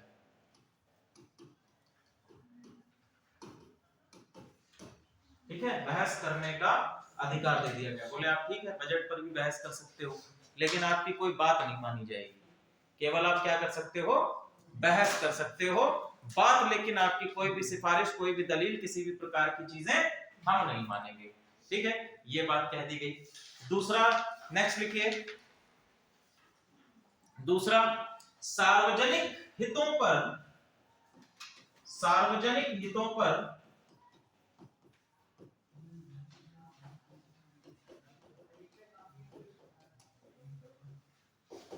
प्रश्न पूछने का अधिकार। अब ये क्या कर सकते थे, प्रश्न भी पूछ सकते थे, लेकिन प्रश्न के उत्तर पाने का अधिकार नहीं था। ठीक है, मेरा मन है उत्तर हम देंगे या नहीं देंगे, आपने प्रश्न कर लिया, दैट इज गुड। तो अंग भारतीयों को केवल प्रश्न पूछने का अधिकार दिया गया, उनसे किसी भी उत्तर की आकांक्षा नहीं की गई। ठीक है, अंग्रेजों का मन होता तो उत्तर देते, या मन होता तो, ना मन होता तो उत्तर नहीं देते थे। अभी भी सप्लीमेंट्री क्वेश्चन पूछने का अधिकार नहीं मिला है। ठीक है, सप्लीमेंट्री क्वेश्चन, संपूरक प्रश्न पूछने का अधिकार अभी भी नहीं मिला है। आगे चल के देखेंगे कि वो भी अधिकार प्राप्त होगा या इनको मिलेगा। इतना सब कुछ हो गया। अब देखो यहां पर इसी पीरियड, टाइम पीरियड में जब हमारा उदारवादी युग चल रहा है, तो उदारवादी युग में आप ये देखेंगे कि चीजों को लोगों तक, जनमानस तक पहुंचाने के लिए जो सबसे इंपॉर्टेंट चीज है वो उदारवादी पंथ। उदारवादी पंथ कहीं पर कोई बड़ा आंदोलन तो कर नहीं रहे हैं, ठीक है, ना ही इनके द्वारा किसी भी प्रकार की हिंसक गतिविधियों में भाग लिया जा रहा है। तो ये क्या करते हैं, इन्होंने सबसे ज्यादा यूज किया समाचार पत्रों और पत्रिकाओं का। ठीक है, समाचार पत्रों और पत्रिकाओं का, पत्र तथा पत्रिकाएं। तो टॉपिक डालिए, भारत में प्रेस का विकास, भारत में प्रेस का विकास, प्रेस।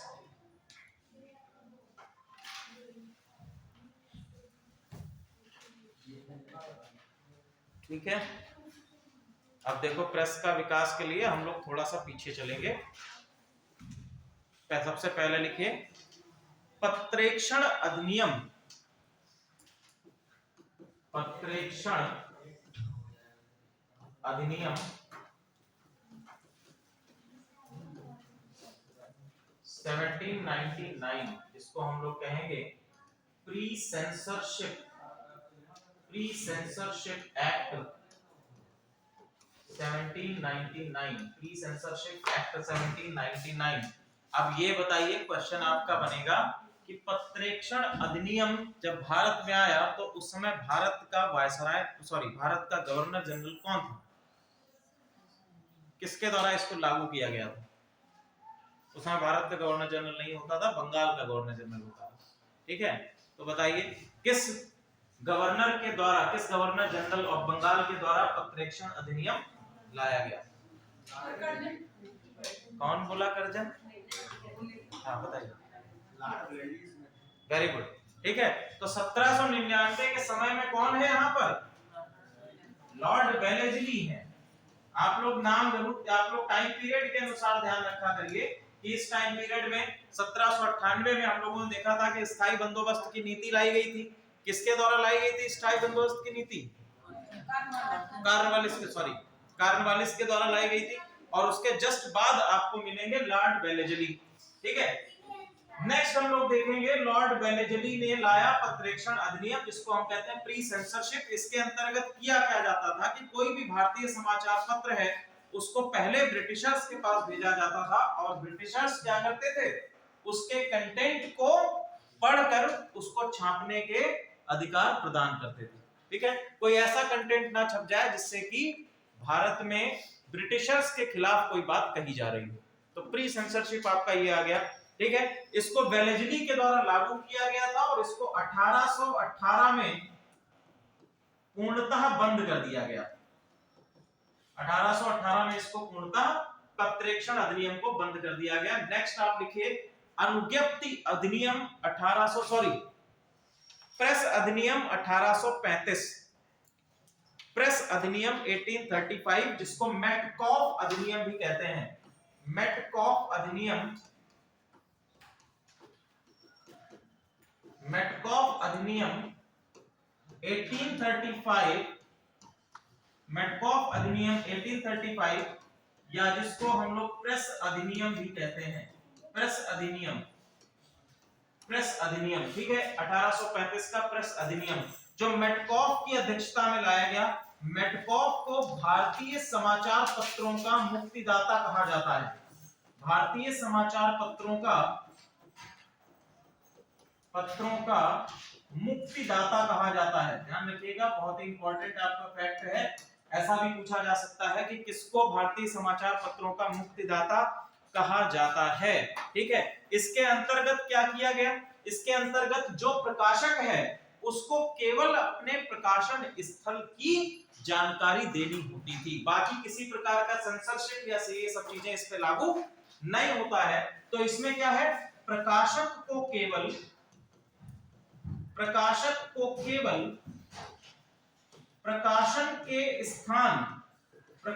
के स्थान की जानकारी अंग्रेजों को देनी होती थी, बाकी और कोई जानकारी इनको प्रोवाइड नहीं करनी होती थी। किसी भी प्रकार का सेंसरशिप या किसी भी प्रकार के प्रतिबंध इसमें नहीं आएंगे, ठीक है। तो ये आपका कब आया है, मेटकॉफ अधिनियम 1835 में, 1835 में आया है, जिसको प्रेस अधिनियम के नाम से भी जाना जाता है। नेक्स्ट आप लोग लिखिए अनुज्ञप्ति अधिनियम 1857, 1857, अनुज्ञप्ति अधिनियम, अनुज्ञप्ति अधिनियम 1857, 1857 का अनुज्ञप्ति अधिनियम। अभी हम लोगों ने इसको थोड़ा पढ़ा भी था, चर्चा भी की थी। 1857 में जब हम देख रहे थे कि यहाँ पर क्रांति क्या हो रही थी, 1857 में क्रांति पनप रही थी, जिसके कारण ये आवश्यक था ब्रिटिशर्स के लिए कि वो समाचार पत्रों को और प्रेस की स्वतंत्रता को क्या कर दें, बंद कर दें। तो इसके लिए क्या क्या किया गया, 1857 में पूर्णतः बंद कर दिया गया, ठीक है। 1857 में क्या कर दिया गया, समाचार पत्रों के प्रतिबंध लगा दिए गए कि किसी भी प्रकार से भारतीय समाचार पत्र प्रकाशित नहीं किए जाएंगे। नेक्स्ट आपका आता है पंजीकरण अधिनियम। हालांकि ये केवल कितने वर्षों के लिए है, ये केवल 1 वर्ष तक रहेगा, केवल 1 वर्ष तक आपका ये रहा है, ठीक है, केवल 1 वर्ष के लिए। नेक्स्ट आपका आता है 1867 का पंजीकरण अधिनियम, पंजीकरण अधिनियम 1867 में। तो पंजीकरण अधिनियम को लाने का मेन कॉज यही था कि केवल और केवल हम क्या करें, हमें अब प्रेसों का मैनेजमेंट करना होगा, ठीक है, उनको एक रूलिंग में लाना होगा, उनकी एक नियमन में लाना होगा। तो सबसे पहला कारण क्या था, प्रेसों का नियमन। इसका प्रेसों का पता तो चले कि कितनी प्रेसें हैं, ब्रिटिशर्स ये चाहते थे प्रेस कितनी है ये तो पता चले।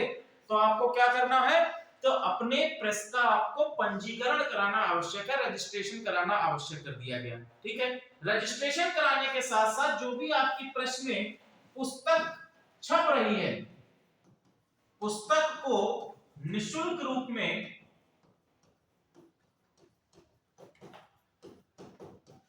ब्रिटिश सरकार को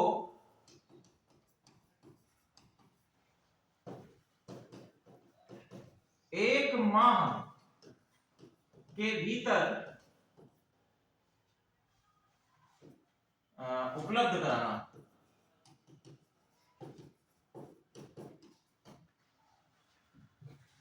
ठीक है। तो इसमें ये कह दिया गया कि आप 1 माह के भीतर निःशुल्क रूप में ब्रिटिश सरकार को भी पुस्तक उपलब्ध कराएंगे, साथ ही साथ आप क्या करेंगे, अपनी प्रेस का पंजीकरण भी कराएंगे, ठीक है।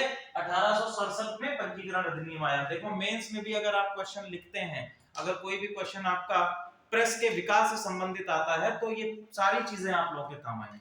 और फैक्चुअल डेटा तो आपका इसमें है ही, तो वो आपके प्रीलिम्स में भी काम आएगा, ठीक है, आरओ में भी आपके वर्क करेगा, और साथ ही साथ आपके यूपीपीसीएस यूपीएससी इन एग्जामिनेशंस में भी आपके इससे क्वेश्चंस फ्रेम किए जाते हैं। नेक्स्ट आप लोग लिखिए, इसके बाद हम लोगों ने एक पढ़ाई है जो लेकर आया था कौन, लॉर्ड लिटन, ठीक है। लॉर्ड लिटन के द्वारा क्या लाया गया था, वर्नाकुलर प्रेस एक्ट, ठीक है, 1878 का वर्नाकुलर प्रेस एक्ट लाया गया था, वो हम लोगों ने ऑलरेडी अभी पढ़ाई है। कुछ आपके टॉपिक डालिए, भारत में प्रकाशित कुछ भारतीय समाचार पत्र तथा पत्रिकाएं। भारत में प्रकाशित कुछ समाचार पत्र तथा पत्रिकाएं।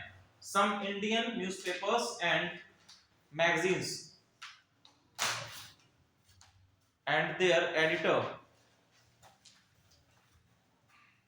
ठीक है, उसके प्रकाशक कौन थे, किससे किसकी पत्रिका है?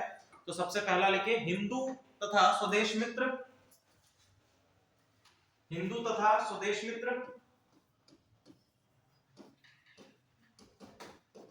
ये पत्रिका का नाम है।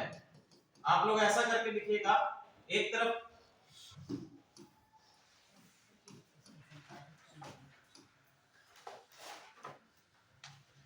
आप लिख लीजिए पत्र समाचार पत्र, न्यूज़पेपर। ठीक है, समाचार पत्र अथवा पत्रिका लिख लीजिए, और दूसरी तरफ आप लिख लीजिएगा संपादक या प्रकाशक, संपादक और प्रकाशक। ठीक है, तो सबसे पहला हमने कहा हिंदू तथा स्वदेश मित्र। स्वदेश मित्र कौन है इससे संपादक, किसके द्वारा प्रकाशित की जाती थी ये? लिखे सुब्रमण्यम अय्यर। सुब्रमण्यम अय्यर। ये पूरा जो टाइम पीरियड है हम लोग देख रहे हैं, तो इस टाइम पीरियड के अंतर्गत कौन कौन से आपके स्थापित किए गए हैं समाचार पत्र? जी सुब्रमण्यम अय्यर, इनमें जोड़ दिए जी सुब्रमण्यम अय्यर। नेक्स्ट लिखिए द बंगाली। द बंगाली,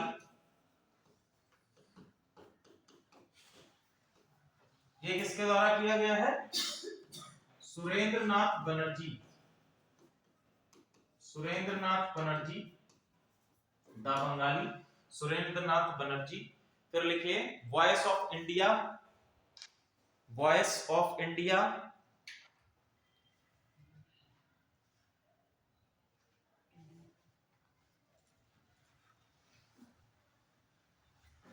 किसकी है voice of India?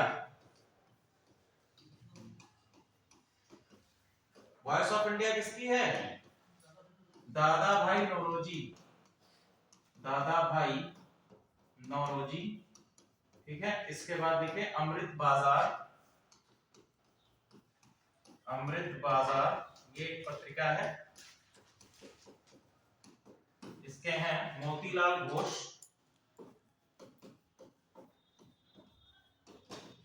Motilal Ghosh, और मोतीलाल घोष के बाद एक और है इसमें शिशिर कुमार घोष। शिशिर कुमार घोष, ये दोनों संयुक्त रूप से हैं इसमें आपकी अमृत बाजार पत्रिका के अंतर्गत। अमृत बाजार के बाद लिखिए Indian Mirror. Indian Mirror, N Sen. Indian Mirror, N Sen. और नेक्स्ट आपका है केसरी। केसरी, इसकी भाषा है मराठी। केसरी के बाद एक और है महाराष्ट्र। महाराष्ट्र, ये आपकी अंग्रेजी में है। इसको किसके द्वारा संपादित किया जाता था? बाल गंगाधर तिलक। बाल गंगाधर तिलक के द्वारा।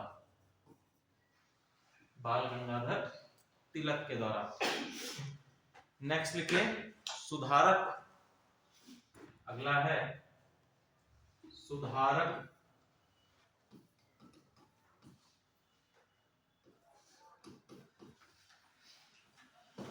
गोपाल गणेश अगरकर। गोपाल गणेश अगरकर, ये इनका है सुधारक गोपाल गणेश अगरकर। और हिंदुस्तान तथा एडवोकेट। हिंदुस्तान, ये अभी जो हिंदुस्तान आ रहा है वो नहीं है,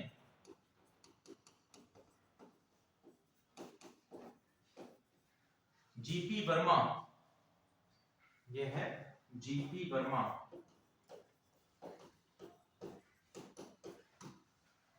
ठीक है, इनके द्वारा इसको संपादित किया जाएगा। और भी लिख लीजिए कुछ समाचार पत्र, उनके क्षेत्र कौन कौन से हैं। पहला लिखे समाचार पत्र, केवल टॉपिक डालो समाचार पत्र, खाली ऐसे लिख लो समाचार पत्र या न्यूज़पेपर, ठीक है। और ये किस क्षेत्र से संबंधित हैं, किस पर्टिकुलर प्रांत में ये चलते हैं। पहला लिखे ट्रिब्यून, ट्रिब्यून तथा अखबार ए आम, अखबार ए आम, इसके सामने लिख लीजिएगा पंजाब, ट्रिब्यून तथा अखबार ए आम पंजाब के क्षेत्र में। गुजराती इंदु प्रकाश, गुजराती इंदु प्रकाश, ध्यान प्रकाश तथा काल,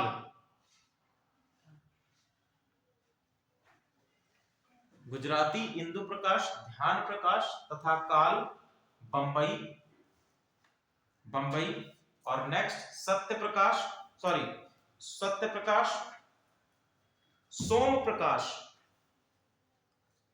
सत्य प्रकाश, सोम प्रकाश, बंग निवासी, बंग, बंग ग बा बंग में अंक की बिंदी, ग निवासी, बंग निवासी, बंग निवासी तथा साधारणी, साधारणी, साधारण में ई की मात्रा साधारणी, ये कहां पर है, बंगाल में, ठीक है, ये है बंगाल। क्लियर है यहां तक। चलिए, तो हम लोगों ने यहाँ तक भारत में प्रेस का विकास भी पढ़ लिया और कौन कौन से आपके विभिन्न अलग अलग प्रकार के जो समाचार पत्र हैं तथा पत्रिकाएं हैं उनके विषय में भी देख लिया। अब लिखिए जो अगला इंपॉर्टेंट एस्पेक्ट आता है हमारे इस जर्नी में, वो है लॉर्ड कर्जन। देखो लॉर्ड कर्जन 1899 से 1905 तक ये हमारा क्या रहेगा, वायसराय रहेगा। 1899 टू 1905 लॉर्ड कर्जन, ठीक है। लॉर्ड कर्जन पर सबसे पहला बात लिखिए,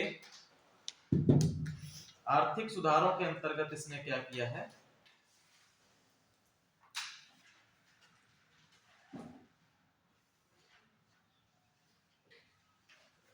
लेकिन भारत अंग्रेजी 1899 में ये आया और 1899 में ही आकर इसने सबसे पहला काम क्या किया, सबसे पहला काम इसने किया अंग्रेजी स्वर्ण मुद्रा को, जो अंग्रेजों की जो स्वर्ण मुद्रा है उसको क्या कर दिया, भारत की कानूनी मुद्रा घोषित कर दिया।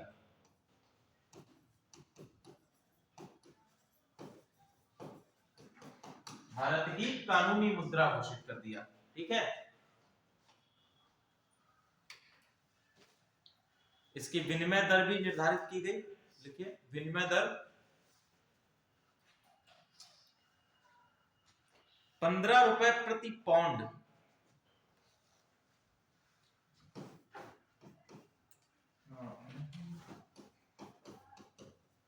विनिमय दर 15 रुपए प्रति पाउंड, ये क्या निर्धारित कर दी गई, इसकी विनिमय दर निर्धारित कर दी गई, एक्सचेंज रेट निर्धारित कर दिया गया, ठीक है। यानी कि एक पौंड सोना जो है, एक पौंड जो सोना है यानी मुद्रा है पूरी, वो कितने में मिलेगी, 15 रुपए में, भारतीय 15 रुपए।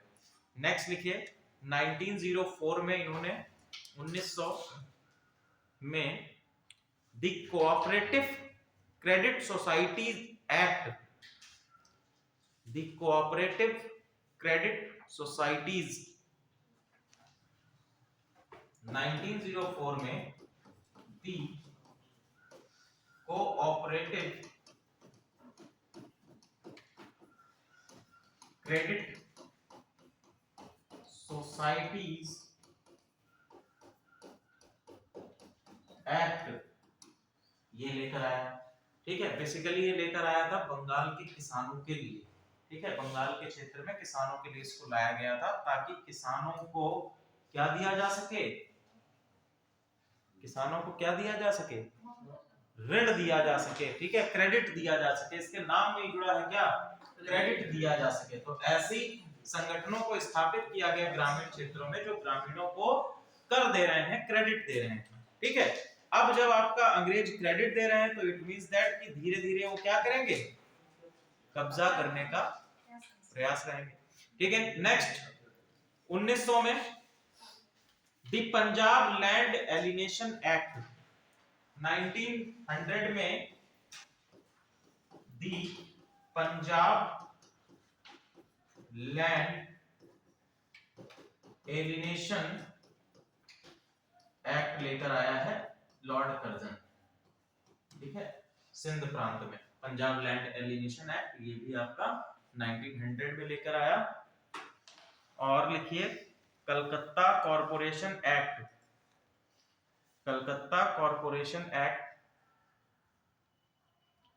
1899, 1899।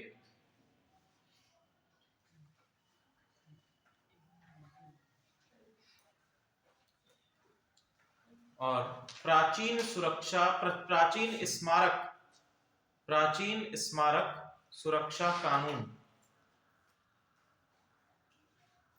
प्राचीन स्मारक सुरक्षा कानून 1904। ठीक है, ये कुछ इंपॉर्टेंट इसके प्राचीन सुरक्षा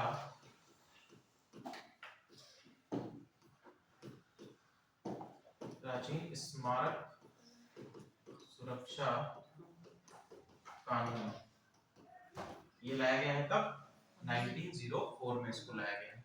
अब देखिए यहां तक की सारी कहानी चल रही है। अब इसके द्वारा एक और काम किया गया जिससे कि भारतीय आंदोलन, जो आपका नरमपंथी आंदोलन चल रहा था, वो अब उग्रवादी रूप में बदलेगा। ठीक है, तो इसने क्या किया, ये लेकर आया बंगाल विभाजन का प्लान। ये क्या लेकर आया, बंगाल विभाजन का प्लान लेकर आया। बोला देखो 1903 से ही इसने ये चीज धीरे धीरे बताना शुरू कर दी थी कि हम बंगाल का विभाजन करने जा रहे हैं। इसने बोला जो बंगाल का क्षेत्र है वो काफी बड़ा प्रांत है, जिसके कारण यहाँ पर प्रशासनिक रूप से सुविधाओं को, या हम कह सकते हैं प्रशासनिक रूप से जो संचालन है वो कर पाना मुश्किल होता है। तो इसको हम लोग क्या कर सकते हैं, इस प्रांत को दो भागों में विभाजित कर दें। अब इसके लिए किया क्या गया, बंगाल विभाजन में बंगाल को दो पार्ट में बांट दिया गया।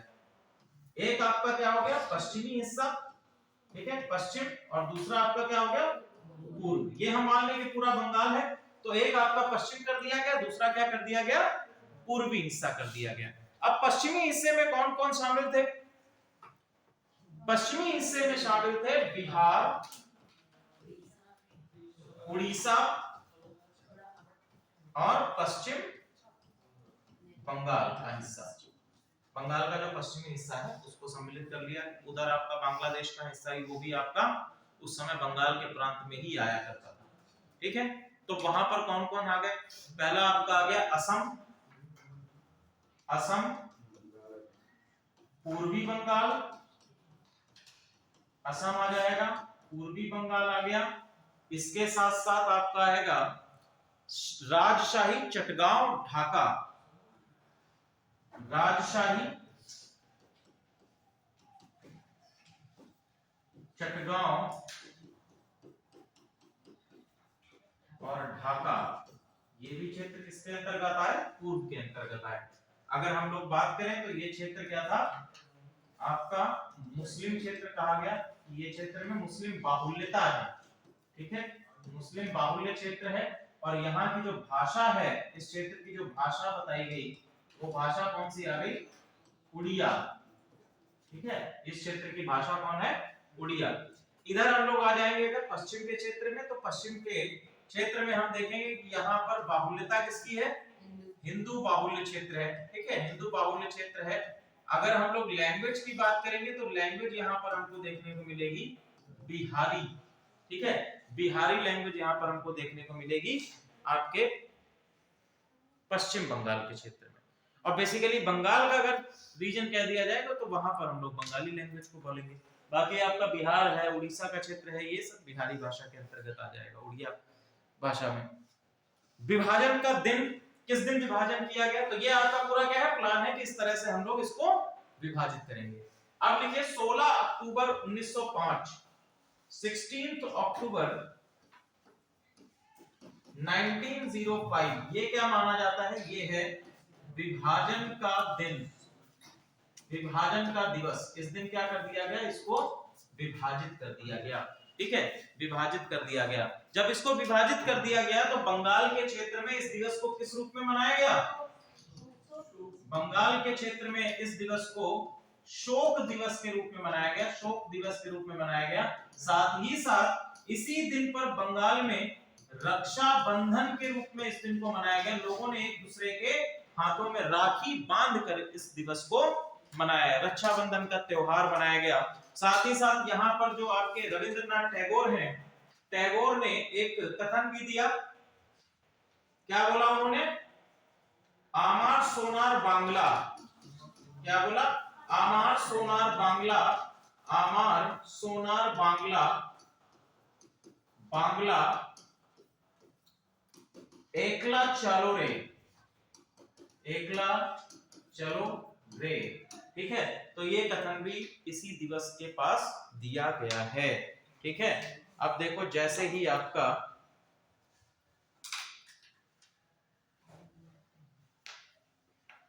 ठीक है, और जैसे ही आपका ये बंगाल विभाजन का कार्यक्रम लॉर्ड कर्जन के द्वारा किया जाता है, भारत में एक देशव्यापी, या हम लोग कह सकते हैं 1857 के बाद एक राष्ट्रव्यापी उग्र आंदोलन जन्म लेता है, जो किसके नाम से जाना जाता है, स्वदेशी आंदोलन के रूप में जाना जाता है। किस नाम से, स्वदेशी आंदोलन के रूप में जाना जाता है।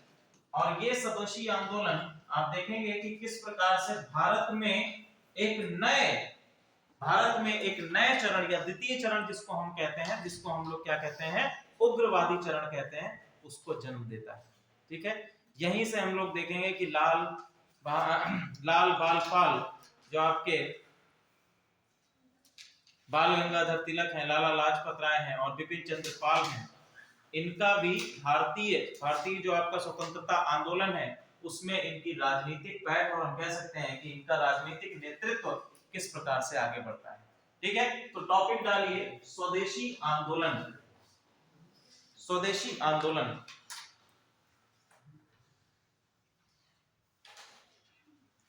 कारण, स्वदेशी आंदोलन का कारण क्या रहेगा, तो बंगाल विभाजन। ठीक है, बंगाल विभाजन, लॉर्ड कर्जन के बंगाल विभाजन के विरोधा स्वरूप स्वदेशी आंदोलन चलाया गया 1905 से 1908 तक, 1908 तक ये आंदोलन चलेगा। 1905 से 1908 तक ये आंदोलन चलेगा।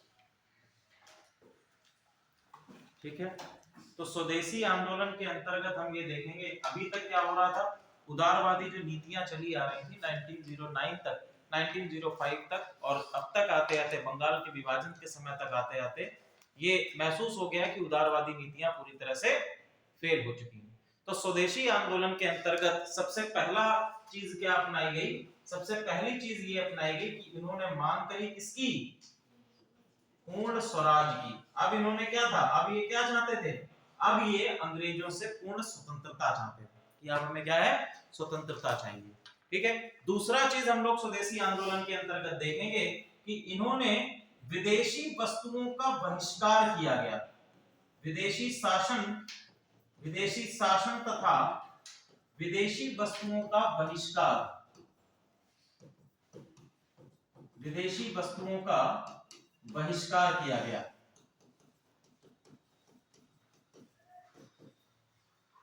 ठीक है, इसी के अंतर्गत हम देखेंगे नेशनल कॉलेजेस की स्थापना की गई।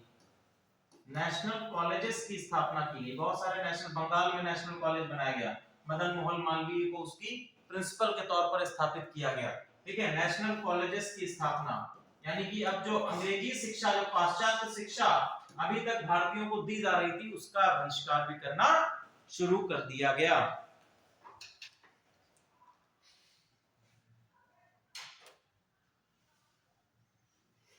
लिखिए, मैनचेस्टर में निर्मित कपड़ा, मैनचेस्टर में निर्मित कपड़ा तथा लिवरपूल, मैनचेस्टर में कपड़ा और लिवरपूल में नमक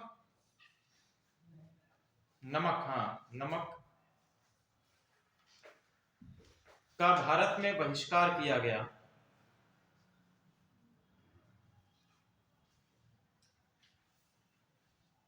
का बहिष्कार किया गया। वंदे मातरम गीत को स्वदेशी आंदोलन, वंदे मातरम गीत को स्वदेशी आंदोलन के अंतर्गत प्रमुख गीत के रूप में अपनाया गया। प्रमुख गीत के अंतर्गत अपनाया गया।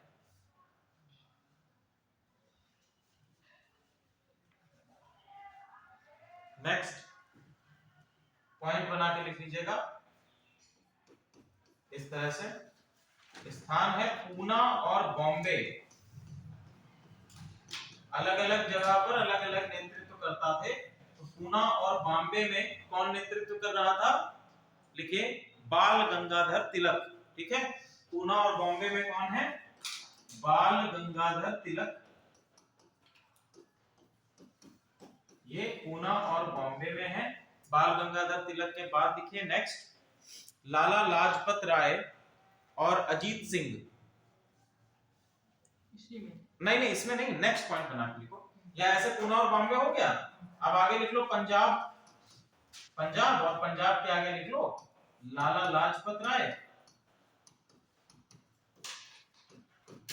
और अजीत सिंह।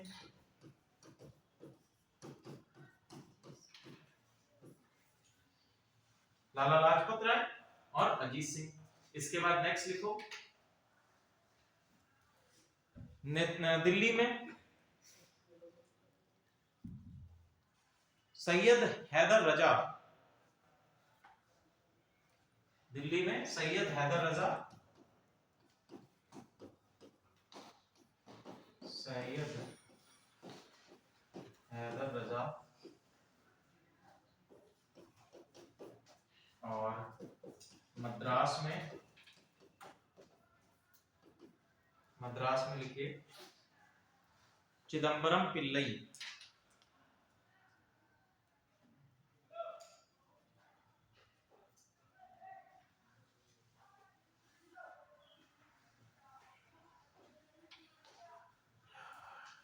ठीक है, चिदम्बरम पिल्लई, चिदम्बरम पिल्लई। इसी के जस्ट बाद 1906 में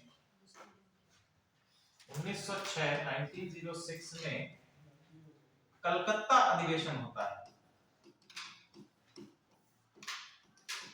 कांग्रेस का कलकत्ता अधिवेशन। और कलकत्ता अधिवेशन के अध्यक्ष कौन है?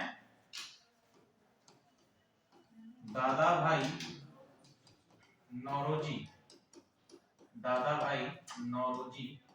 और दादा भाई नौरोजी ने इस कलकत्ता अधिवेशन के अंतर्गत भारतीय राष्ट्रीय कांग्रेस या आईएनसी जो है आपकी, आईएनसी का प्रमुख लक्ष्य, आईएनसी को भी जो है अब इसके साथ में आपके स्वदेशी आंदोलन जो चल रहा था उसके साथ में जोड़ दिया गया। और इनका प्रमुख लक्ष्य क्या बनाया गया? इनका प्रमुख लक्ष्य बनाया गया स्वशासन। ठीक है, इनका लक्ष्य क्या बनाया गया? स्वशासन का लक्ष्य या स्वराज, स्वशासन या स्वराज का लक्ष्य जो है निर्धारित कर दिया गया।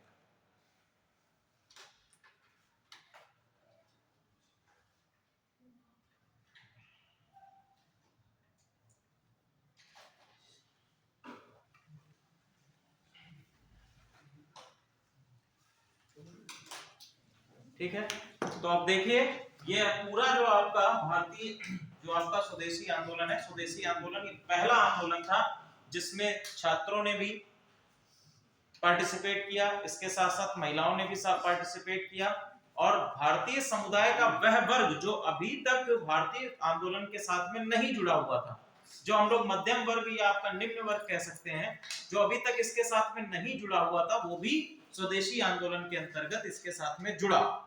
क्योंकि स्वदेशी आंदोलन के अंतर्गत बात ही ये कही कि हम विदेशी वस्तुओं को क्या करना चाहिए? बहिष्कार करना चाहिए। जो पाश्चात्य संस्कृति, पाश्चात्य शिक्षा है, उनका बहिष्कार करना चाहिए। ब्रिटिश कॉलेजेस और ब्रिटिश मिशनरीज स्कूल्स का भी क्या करना चाहिए? बहिष्कार करना चाहिए। अब जो आपका निम्न वर्ग था, पहले से ही ब्रिटिश जो नीतियां हैं, ब्रिटिश जो उनका आयात हो रहा है उनकी सामान का, उससे पहले से ही परेशान है। तो ऐसी स्थिति में इस आंदोलन के साथ में वह वर्ग भी जुड़ गया जो निम्न स्तर पर था। ठीक है, तो ये पहला ऐसा आंदोलन था जिसमें युवा वर्ग है, महिलाएं भी हैं, छात्र भी हैं, सभी इसके साथ में जुड़ रहे हैं। इसका अंततः क्या आता है? 1909 में 1909 में क्या लाया गया? 1909 में लाया गया। हालांकि 1908 तक धीरे धीरे समाप्त हो चुका था आंदोलन, क्योंकि ये बंगाल के प्रांतों में, मद्रास के प्रांतों तक ही कुछ समय तक सीमित था। और चूंकि आपके स्वदेशी आंदोलन का मुख्य उद्देश्य क्या था? वो तो कांग्रेस ने अपना मुख्य उद्देश्य बनाया। स्वदेशी आंदोलन का मुख्य कारण हम लोगों ने क्या देखा है? बंगाल का विभाजन देखा है। और 1911 तक आते आते 1911 में क्या किया गया? बंगाल विभाजन है। दिल्ली दरबार 1911 में कहां आ गया? दिल्ली दरबार कब था? अरे वो अलग है भाई, हम लोग केवल स्वदेशी आंदोलन का देख रहे हैं क्या। ठीक है, 1911 में क्या कर दिया गया? बंगाल विभाजन को रद्द कर दिया गया। अब जब किसी एक आंदोलन का मुख्य कारण है, जिस कारण से लोग एकजुट हुए हैं, वो कारण जिससे एक एकता बंधी है, वो कारण ही खत्म कर दिया जाए तो क्या होगा? आंदोलन समाप्त हो जाएगा। अब उनका कोई आंदोलन रहा ही नहीं, उनका जो मेन मोटो था, उनकी जो मेन मांग थी, वो तो पूरी हो गई। ठीक है, तो 1911 तक आते आते ये स्वदेशी आंदोलन समाप्त हो गया। इससे पहले 1909 में क्या आता है? Morley Minto reform. ठीक है, 1909 में मार्ले मिंटो रिफॉर्म भी आया।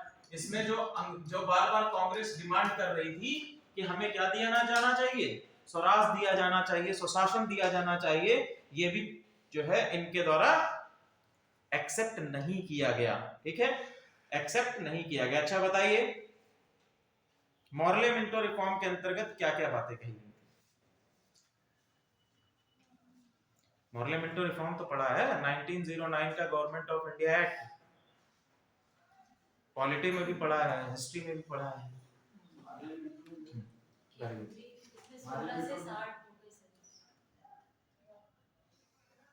हाँ, इसमें ये हुआ था सबसे पहले जो एक सांप्रदायिक मतलब मांग को स्वीकार किया गया है, मुसलमानों के लिए अलग,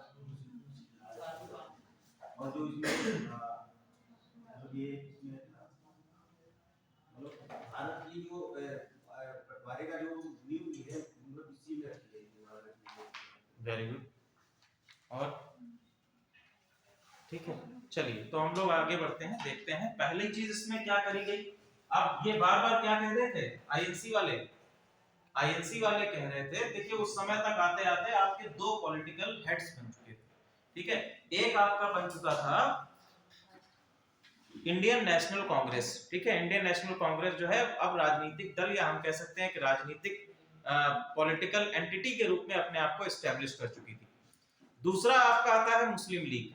मुस्लिम लीग भी अब पूरी तरह से माइनॉरिटीज के जो इंटरेस्ट है उनको लेकर मैदान में उतर चुकी थी। ठीक है, तो यहां पर दो आपके प्रमुख हैं, एक आपका आईएनसी हो गया और एक आपका कौन हो गया, मुस्लिम लीग हो गया।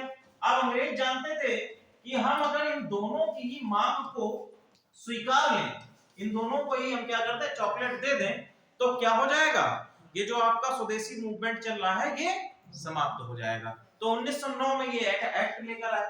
एक्ट के अंतर्गत पहला इन्होंने क्या कर दिया कि इसके अंतर्गत केंद्रीय विधायी परिषद जो है उसका विस्तार कर दिया गया। केंद्रीय विधायी परिषद का विस्तार कर दिया गया। मेंबर्स अब क्या हो गए, 16 से 60 कर दिए गए। बोले अब क्या करो, इसको बढ़ा दो, 60 मेंबर्स कर दो, प्रतिनिधित्व को बढ़ा दो। दूसरा चीज इन्होंने क्या करी, अभी तक हम लोगों ने देखा था 1892 में बजट पर प्रश्न करने का अधिकार था, सॉरी बजट पर बहस करने का अधिकार था। ठीक है, अब इन्होंने क्या कर दिया, बजट पर सलाह देने का भी अधिकार दे दिया, सप्लीमेंट्री क्वेश्चन पूछने का अधिकार दे दिया। ठीक है, क्या कर सकते थे, अब सप्लीमेंट्री क्वेश्चन पूछ सकते थे, सप्लीमेंट्री क्वेश्चन पूछ सकते थे, संपूरक प्रश्न पूछ सकते थे। यानी कि हम अगर प्रश्न पूछ रहे हैं, हमको जवाब मिला और उस जवाब से हम संतुष्ट नहीं हैं, तो एक और प्रश्न पूछ सकते हैं, लेकिन उसका जवाब देने के लिए ब्रिटिशर्स बाध्य नहीं थे। ठीक है, उसका प्रश्न, दूसरे प्रश्न का जो सप्लीमेंट्री क्वेश्चन आप पूछेंगे उस प्रश्न का उत्तर देने के लिए अंग्रेज बाध्य नहीं थे, तो केवल और सप्लीमेंट्री क्वेश्चन दे दिया कि एक और पूछ लो, चलो ठीक है, कुछ नहीं तो बार बार क्वेश्चन ही करते रहो, सप्लीमेंट्री क्वेश्चन पूछ सकते थे। पहली बार मॉर्ले मिंटो रिफॉर्म्स के अंतर्गत क्या किया गया, जो एक नीति बनाई गई थी, काहे की, फूट डालो राज्य करो, फूट डालो राज्य करो की नीति जो है उसको एक बार फिर से लाया गया और पहली बार कम्युनल पॉलिटिक्स को खेला गया। और कम्युनल पॉलिटिक्स के अंतर्गत क्या कर दिया गया, अब मुस्लिमों को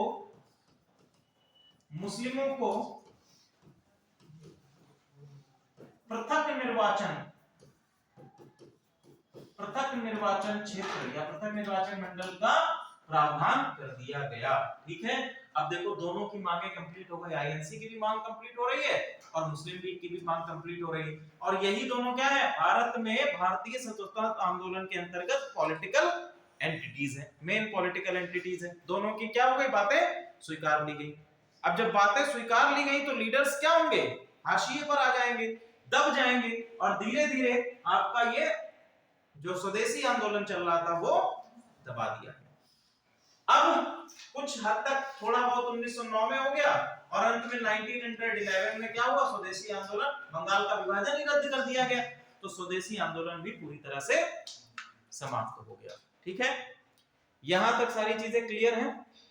अब हम लोग 1909 से 1911 की कहानी को नेक्स्ट क्लास में आगे करेंगे 1947 तक। आज की क्लास में इतना ही। आज की क्लास में रिलेटेड अगर कोई भी आप लोगों को डाउट या कोई भी चीजें आप लोगों को ना समझ में आई हो तो उसको पूछ सकते हैं।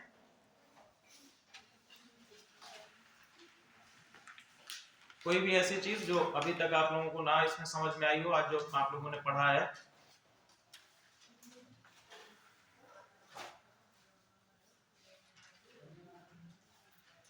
चलिए ठीक है, ओके।